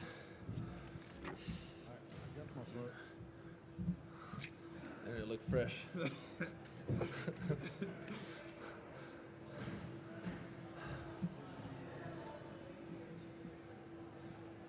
When you hurt yourself and you're out all season. Sorry. Can you repeat? Sorry. No, I'm saying when you're out all season, and there's some dark moments. When you have that kind of an injury. So, to be here today, what does that feel like? And just knowing that you're clear to play, and then and that you being back is kind of here. It feels good. I'm not gonna lie. Luckily, I had a chance to play the qualifiers, and that was a kind of a stepping stone to be here today. But my injury was part of sports. I didn't take it too much to heart. I just know from the moment I got hurt that surgery is gonna be soon, and I started rehabbing the next day. But I was stress-free. You didn't need to worry about nothing else but the knee. And, I and the team here did a great job of getting the knee ready so I can perform. You guys bringing in Dario Saric to the front court rotation this year. Just, I know you've talked to him, Vlatko especially. Zeke, have you guys had an opportunity to talk to Dario, to get to know him a little bit more, just now that he's a part of the group? You want me to start? Yeah, he's a great guy. He's a veteran, brings veteran presence, versatile player, talented, selfless as well, plays the right way, playmaker. So, I'm excited to play with him. We've had a few open runs, just scrimmaging back and forth, and he's looked great in those, shot the ball well, passed well. So, he's definitely going to be a great piece, in addition for us this season. Yeah, to Zeke's point, I've talked to him. Obviously, we speak the same language, so we clicked right away. And I know Dario since I was a kid, and what he did in Cibona and on that MVP level that he was in Adriatic League and everything. So obviously, we just have to find a right system for him here and fit him good with the second unit, and because pretty sure he's going to be the joker of the second unit. A question for both of you. Vlatko, you're back. Are you completely healed? Are you 100% now? And Zeke, I know you've had some issues with injuries. Where are you now physically? I am 100% healed, yes. Yeah, I'm 100% as well. We've been playing, both of us, back and forth, guarding each other. And so, I can definitely attest to what he's saying, that he's definitely 100%, so yeah. Zeke, what was the emphasis of your skill development this offseason? What were you focused on improving? Yeah, for me, just ball handling and shooting, working on my playmaking ability and being able to attack from the perimeter, shoot the ball, things like that.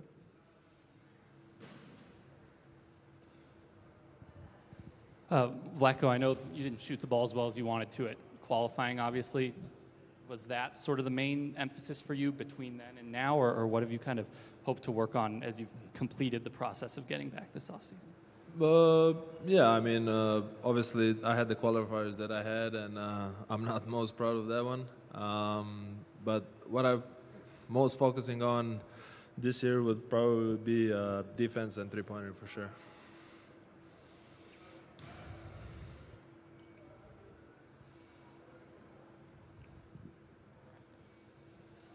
Just for both of you guys, for both of you guys, Russell Westbrook now becomes a part of the team and assumably part of the second unit. Just having watched him, having seen him play over the years, just what do you have to do in order to complement his game, his style of play, and how does that sort of change how the bench has looked over the course of these last couple of years? Just the pace of play he plays with. And you just got to be, ready for that pass at all times. Him coming here, understanding that, okay, maybe I'm going to have to be oriented more of, a pass-first point guard than more of a scoring. But he's been here for such a long time, and I think we all know what he can bring. But like I said before, the pace of play and just be ready to shoot it whenever he finds you. Yeah, to add on to that, we have a lot of young guys in that second unit, and I think Westbrook plays with a lot of intensity and a lot of speed and the pace, and so I think that's just going to play to our strengths. I think he'll fit right in with those guys, and I think that it's going to be fun. Zeke, you were in and out of the rotation last year, obviously. What's kind of been the message from the coaching staff, front office, whoever, in terms of, I guess, establishing a little more consistency this season? Yeah, I mean, just go in and play defense, play hard, do the thing, be the glue guy, be versatile, play to your strengths, things like that, and yeah.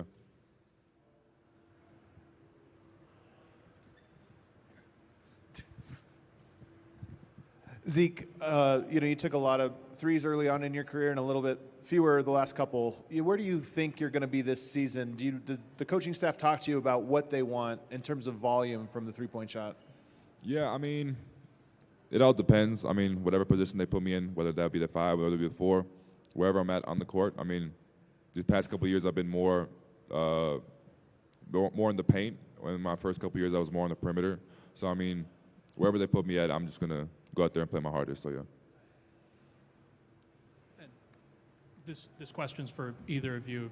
Do you get a sense after kind of losing the way that the team did last year, do you get a sense that sort of has changed the hunger level, the emphasis on this particular season, or is it just kind of a reset and getting back to what you know? Yeah, I mean, obviously last year hurt. We knew we were capable of winning it all.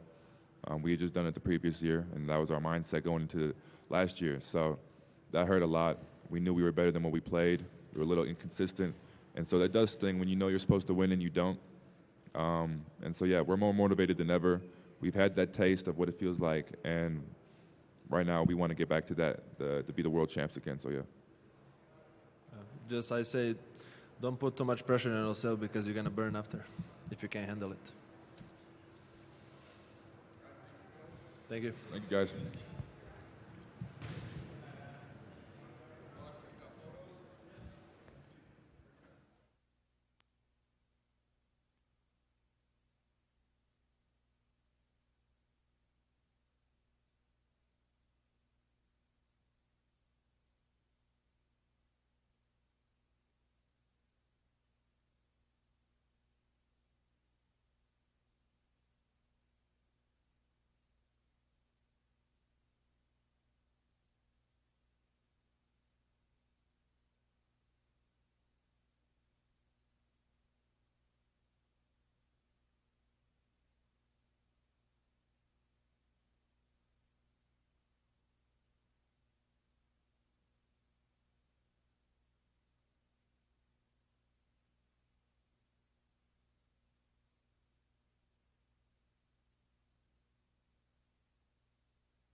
Good to see you, Mike. I guess for starters, just how have you tried to, I guess, spend your time this offseason? Have there been any priorities in your game when you've been in the gym? Yeah, I've been doing some traveling, but for the most part, I've stayed put and just been in the gym in LA for a good portion of it. And yeah, just been working on a lot of different things, but playing a lot of one-on-one, figuring out different stuff I can get to comfortably in the mid-range, things like that.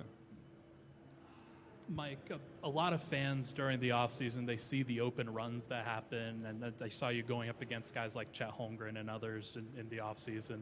Just how competitive can those get? Is that something where, like, we as fans or media don't necessarily know as much about what goes into those? Like, how can that sort of be competitive? I mean, it's just like the type of basketball we played growing up. It's a bunch of dudes that are talented, but there's no play calls. It's just play and pick up. You get to work on your game, and it's a bunch of really good players going at it. So those are always really, really fun runs. Mike, right here in the middle. Nikola was asked about using the way last year ended as motivation.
For me, and then continue to just get stronger and work on my body.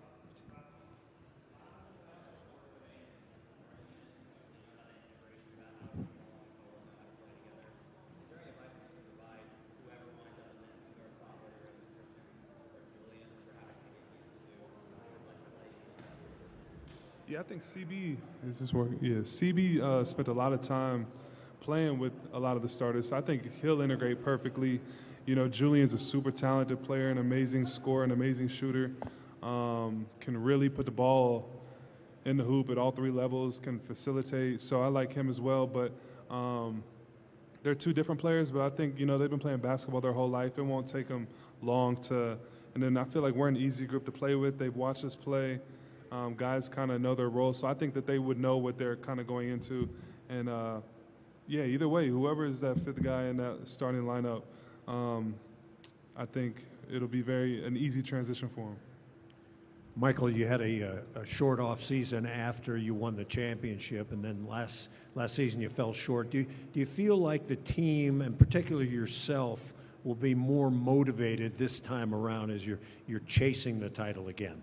Yeah, I mean, I don't want to say we weren't motivated last year because we, you know, when you play basketball competitively, you want to win. We wanted to win last year, but I think losing and seeing that we could lose in the Game 7 on home court and then have to sit on that all summer, me have to sit on that all summer, it was tough. So I think it definitely is a good motivator. Yeah, going through those hard times and adversity, especially when you got to sit on it for months at a time, it can be good motivation. Michael, I want to kind of re-ask the motivation thing too, but more personally, because your coach was quick to come out and defend any critics of how you struggled at times in that Minnesota series. Talk about how you were as big a part of the Lakers series as anyone.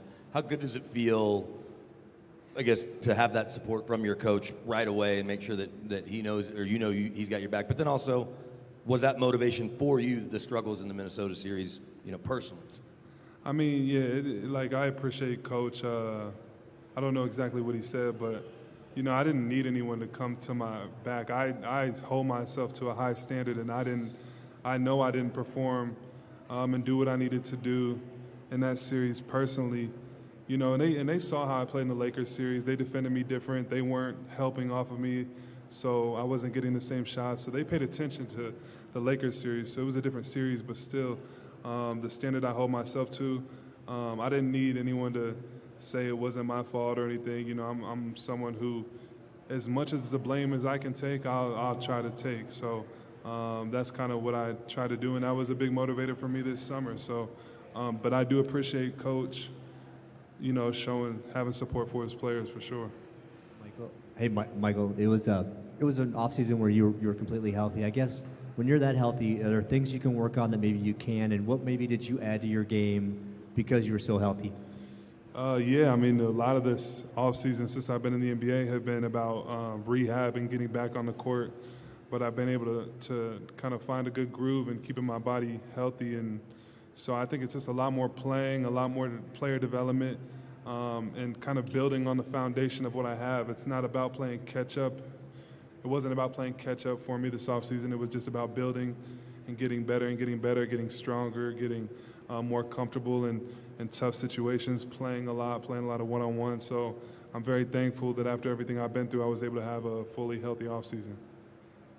Mike, there's been a lot of talk about the team generating more three-point opportunities this season. Is there anything you feel like you can do when you're on the court to maybe increase the number of threes you're getting? Yeah, I think I definitely think I'm a volume three-point shooter, so I need to be looking for maybe one or two more three-pointers in the game, but also I need to mix in getting downhill, getting to the mid-range. Someone told me a stat that my mid-range percentage was up there for the league, so I feel very comfortable in the mid-range as well. But I think the biggest thing is being in elite shape conditionally, because then you can play the whole game and move off the ball and continue to be aggressive and continue to move and look for your shot. So I think being in really good shape and pushing myself during the preseason games to tire myself out and get in good shape will be really big for me as a scorer and a shooter to just be aggressive the whole game. Michael, last media day, we asked if the team could change styles to maybe bend more towards your game, and you said we won a championship, no need to change. But last year obviously come up short. So do you feel there's new wrinkles the offense can add that highlight some of the things you do? And then secondly, playing with the second unit, now that's a different group here with Saric and Russell Westbrook. Is that something you look at and think, I might be able to help there with the second unit? Yeah, I mean, that's up to the coaches, how they see fit. We got a lot of weapons, a lot of guys who are sacrificing for the betterment of the team. I definitely think even within my role, I can be better within my role and be more aggressive, and there's no reason why I can't take that 17 points a game in my current role or whatever it was to 20, It's just about being in better shape, being aggressive all game, getting to the free throw line more. But however the coaches want to utilize me is up to them.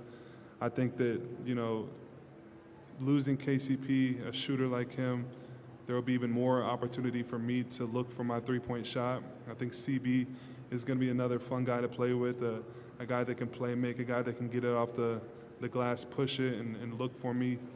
So I love playing with CB. And then I think, Russell, the way he sees the floor,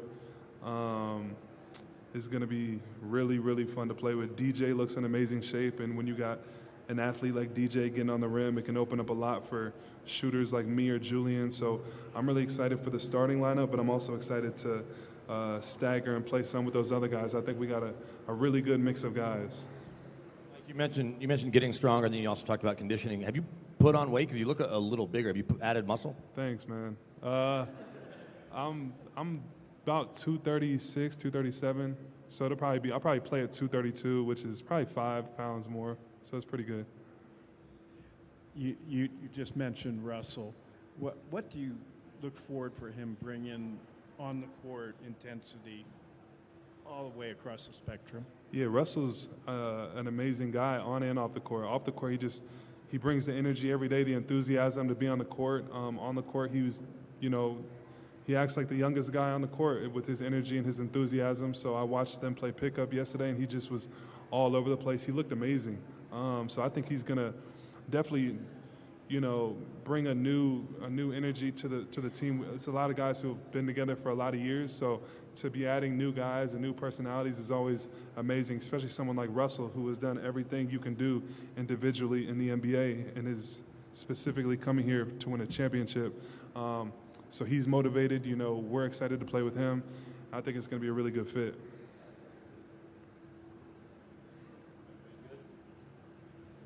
Cool. Thank you, guys. Appreciate it.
All right. How you guys doing? Everything's good? All good?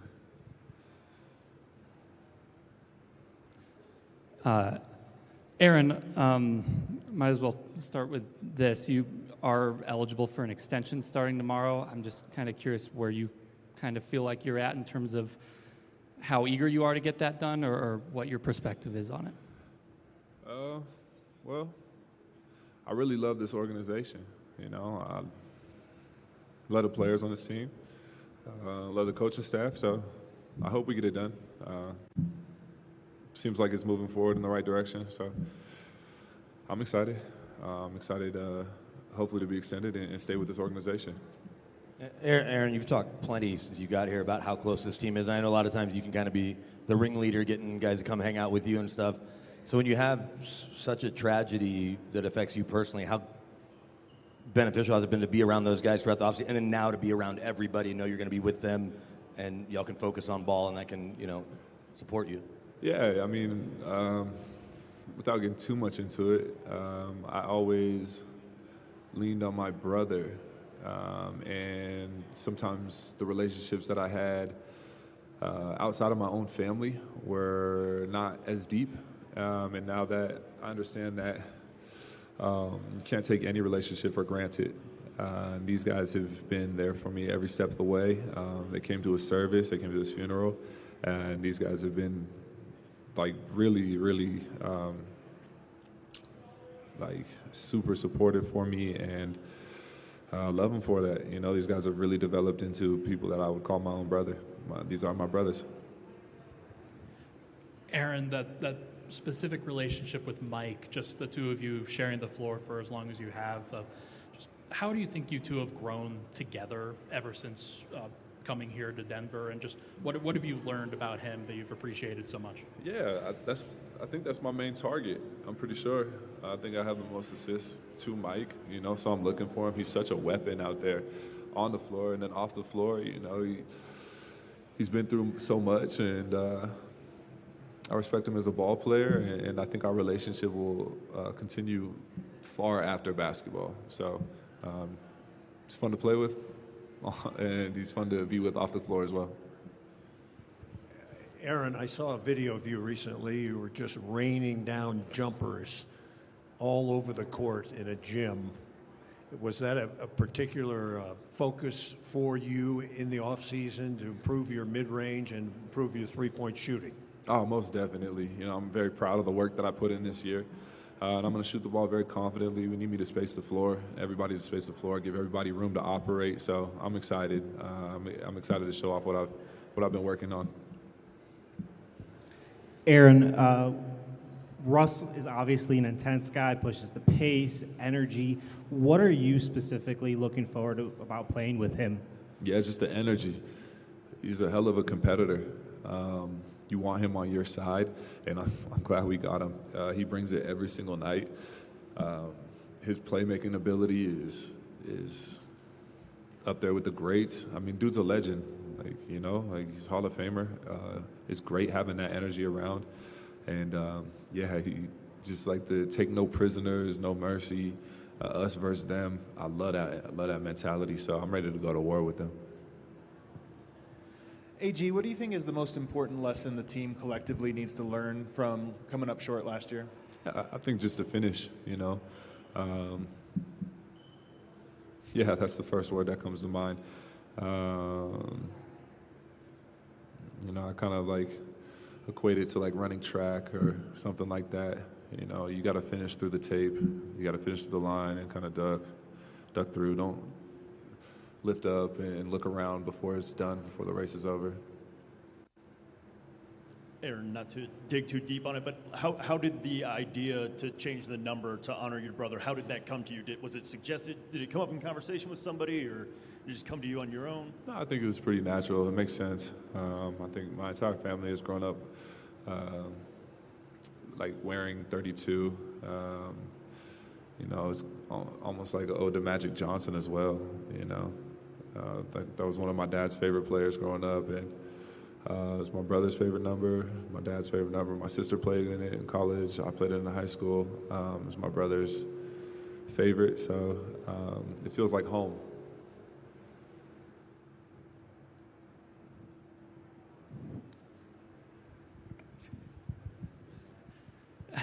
Aaron, I know that there's been a lot of strain put on you at certain times to kind of take on the double role of being a backup center a little bit in addition to playing with the starting unit.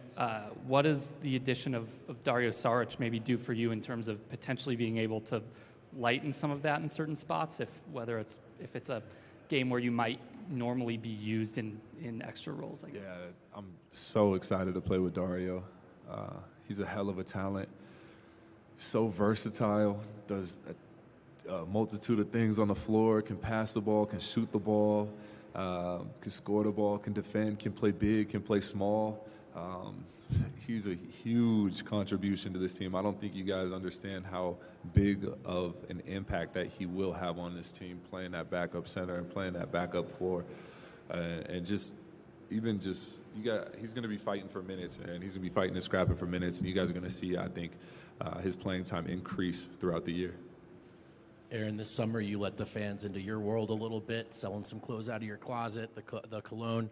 How did that idea come about? What were you hoping to accomplish with it? And were you just trying to score some Mr. Nugget points there, or what? What was going on? No, it's a lot more simple than that.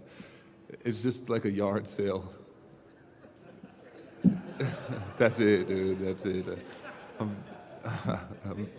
It did.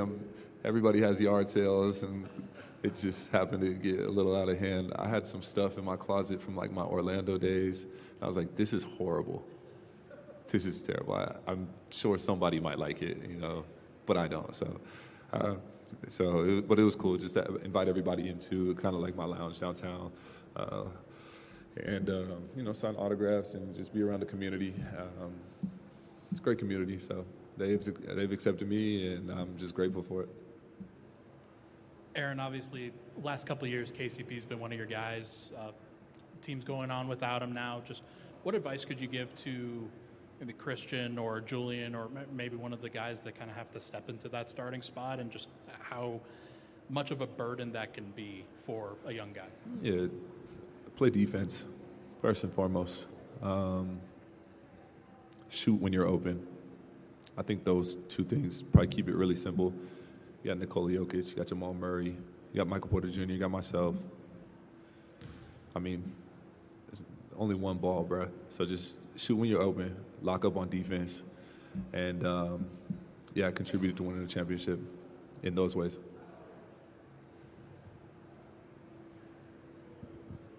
AG, what inspires you? Like even coming into this year, what inspires you? And has that changed even in your years just in Denver? Not really. Winning inspires me. Winning inspires me for sure. And then what really inspires me is my people, my partners, my team, my brothers, you know. And when the days that are hard, that's what gets me out of bed. I think Nikola Jokic is probably going to go down as one of the best to ever play the game.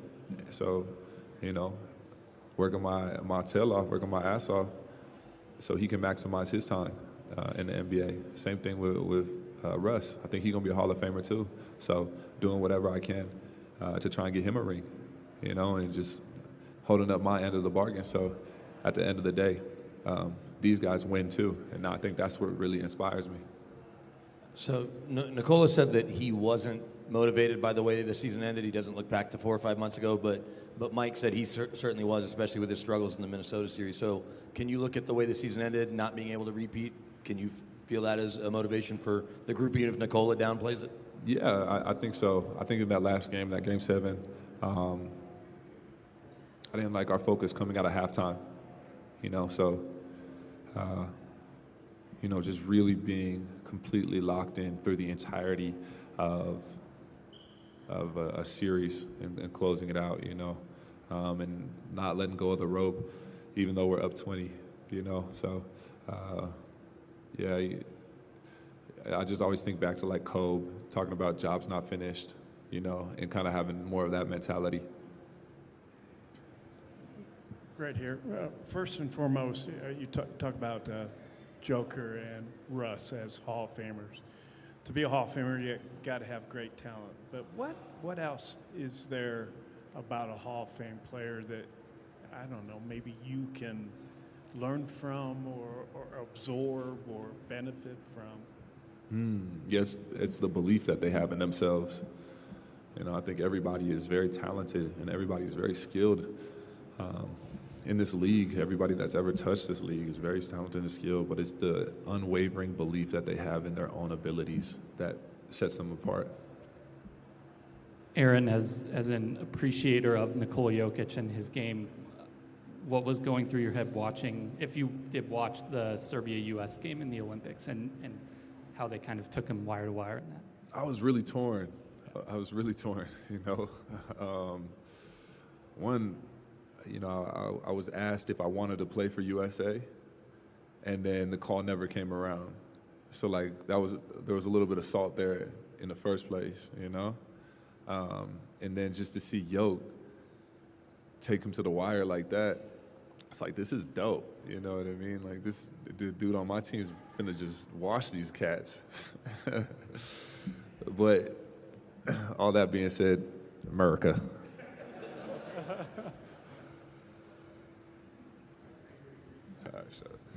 Yeah.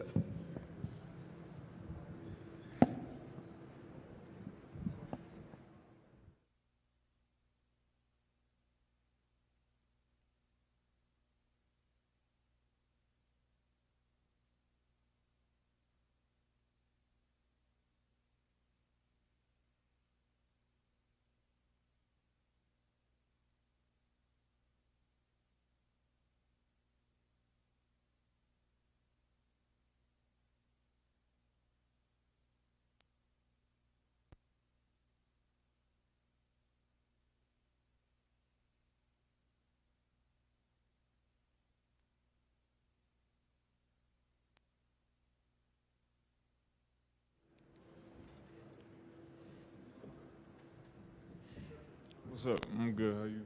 Is it a chip on your shoulder that we almost just forgot you? Nah, man. It's been a long morning, bro. I'm ready to go home, too.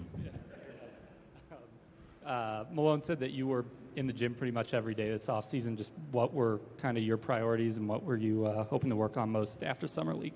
I mean, obviously, everybody knows KCP's departure, and, you know, there's obviously a lot of opportunity there for the taking. So once I seen that opportunity was there, bro, I had to put my best foot forward and to, you know, put myself in a position where I can contribute on a nightly basis. So if it was being in here every day during the summer, then that's something that I wanted to do, so I was here. Julian, are there specific things that you change or an approach you take? Because year one, you're just trying to figure out how you fit in. These guys just won the championship too. Okay, now you've been through all of it and the disappointment of playoff loss, and there's a starting spot up for grabs. So I guess how do you change the approach to what you do in year two? Yeah, I definitely feel like I have a completely different mindset, you know, going into year two. Obviously, year one, I didn't know what to expect, and right now I want to be able to make an impact for this ball club. So that's where my mind's at, and, you know, my mindset's completely shifted. I feel like I'm a more confident, more aggressive person and player, so I feel like it's helped me, and I'm just excited to, you know, be able to show everybody else. Julian, are there any moments maybe during this offseason when you feel like something clicked for you, you feel like something has made a little bit more sense or the game has slowed down a little bit? Is there anything like that you can point to? I feel like it was more so when I had got injured during my rookie year. You know, in January, I had to, you know, sit down for 6 to 8 weeks, and, you know, I kind of got to reset. You know, everything had been moving so fast since draft night that, you know, you never really get a chance to gather yourself or kind of just take a deep breath. So when I got injured, I kind of got to do that, and that's when I kind of found my NBA speed, I found my NBA confidence, my groove, just being in here. Just being in here, repping it out, you know, working out with the coaches every day, and, you know, competing with the guys. So, yeah. Julian, did kind of an innocuous thing, but, you know, did it make you feel good, you know, that you were good enough in Summer League that, you know, you were able to kind of sit out the last few?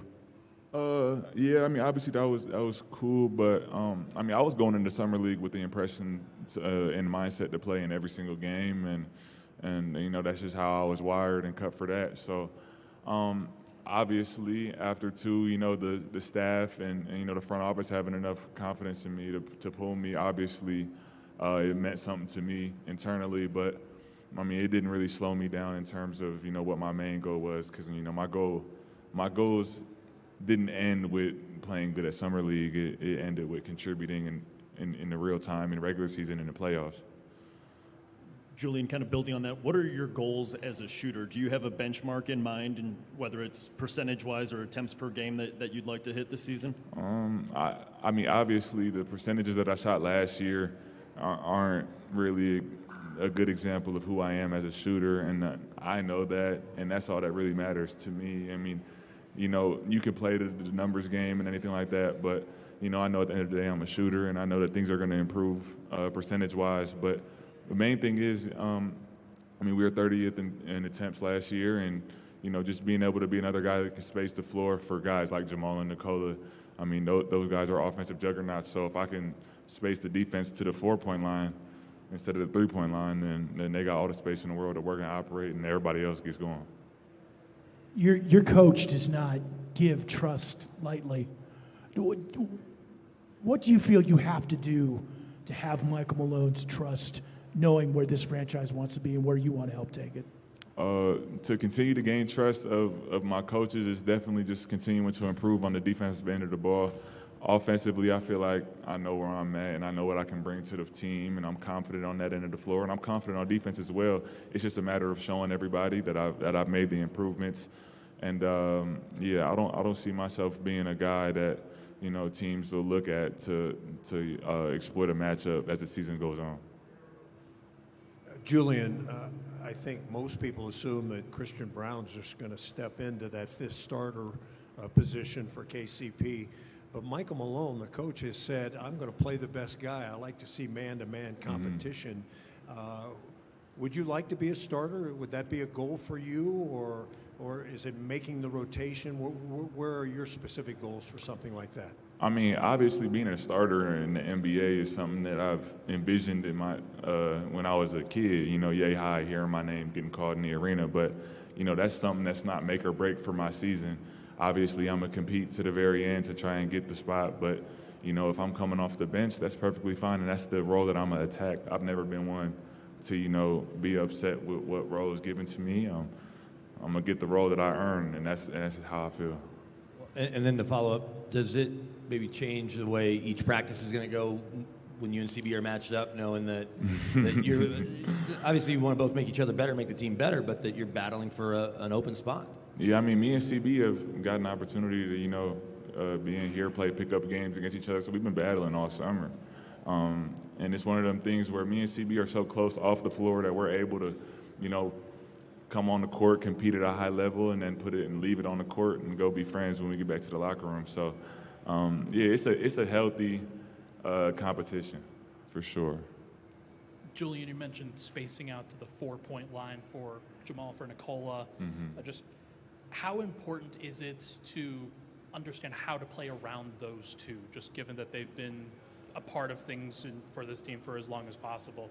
What makes it so how you can be impactful playing around those guys specifically? I feel like at the end of the day, it's just making those guys' lives easier. Defenses and the scouts are going to be focused on them every single time we go out. We know that, they know that, and especially with Nikola, they're going to send as much as they can to try to stop or slow him down. So, just being an outlet for those guys, not having to force anything. Nikola and Jamal are both guys who are willing passers, and they'll get off of it if a guy's open. So I feel like the whole team operates better when there's more spacing on the floor.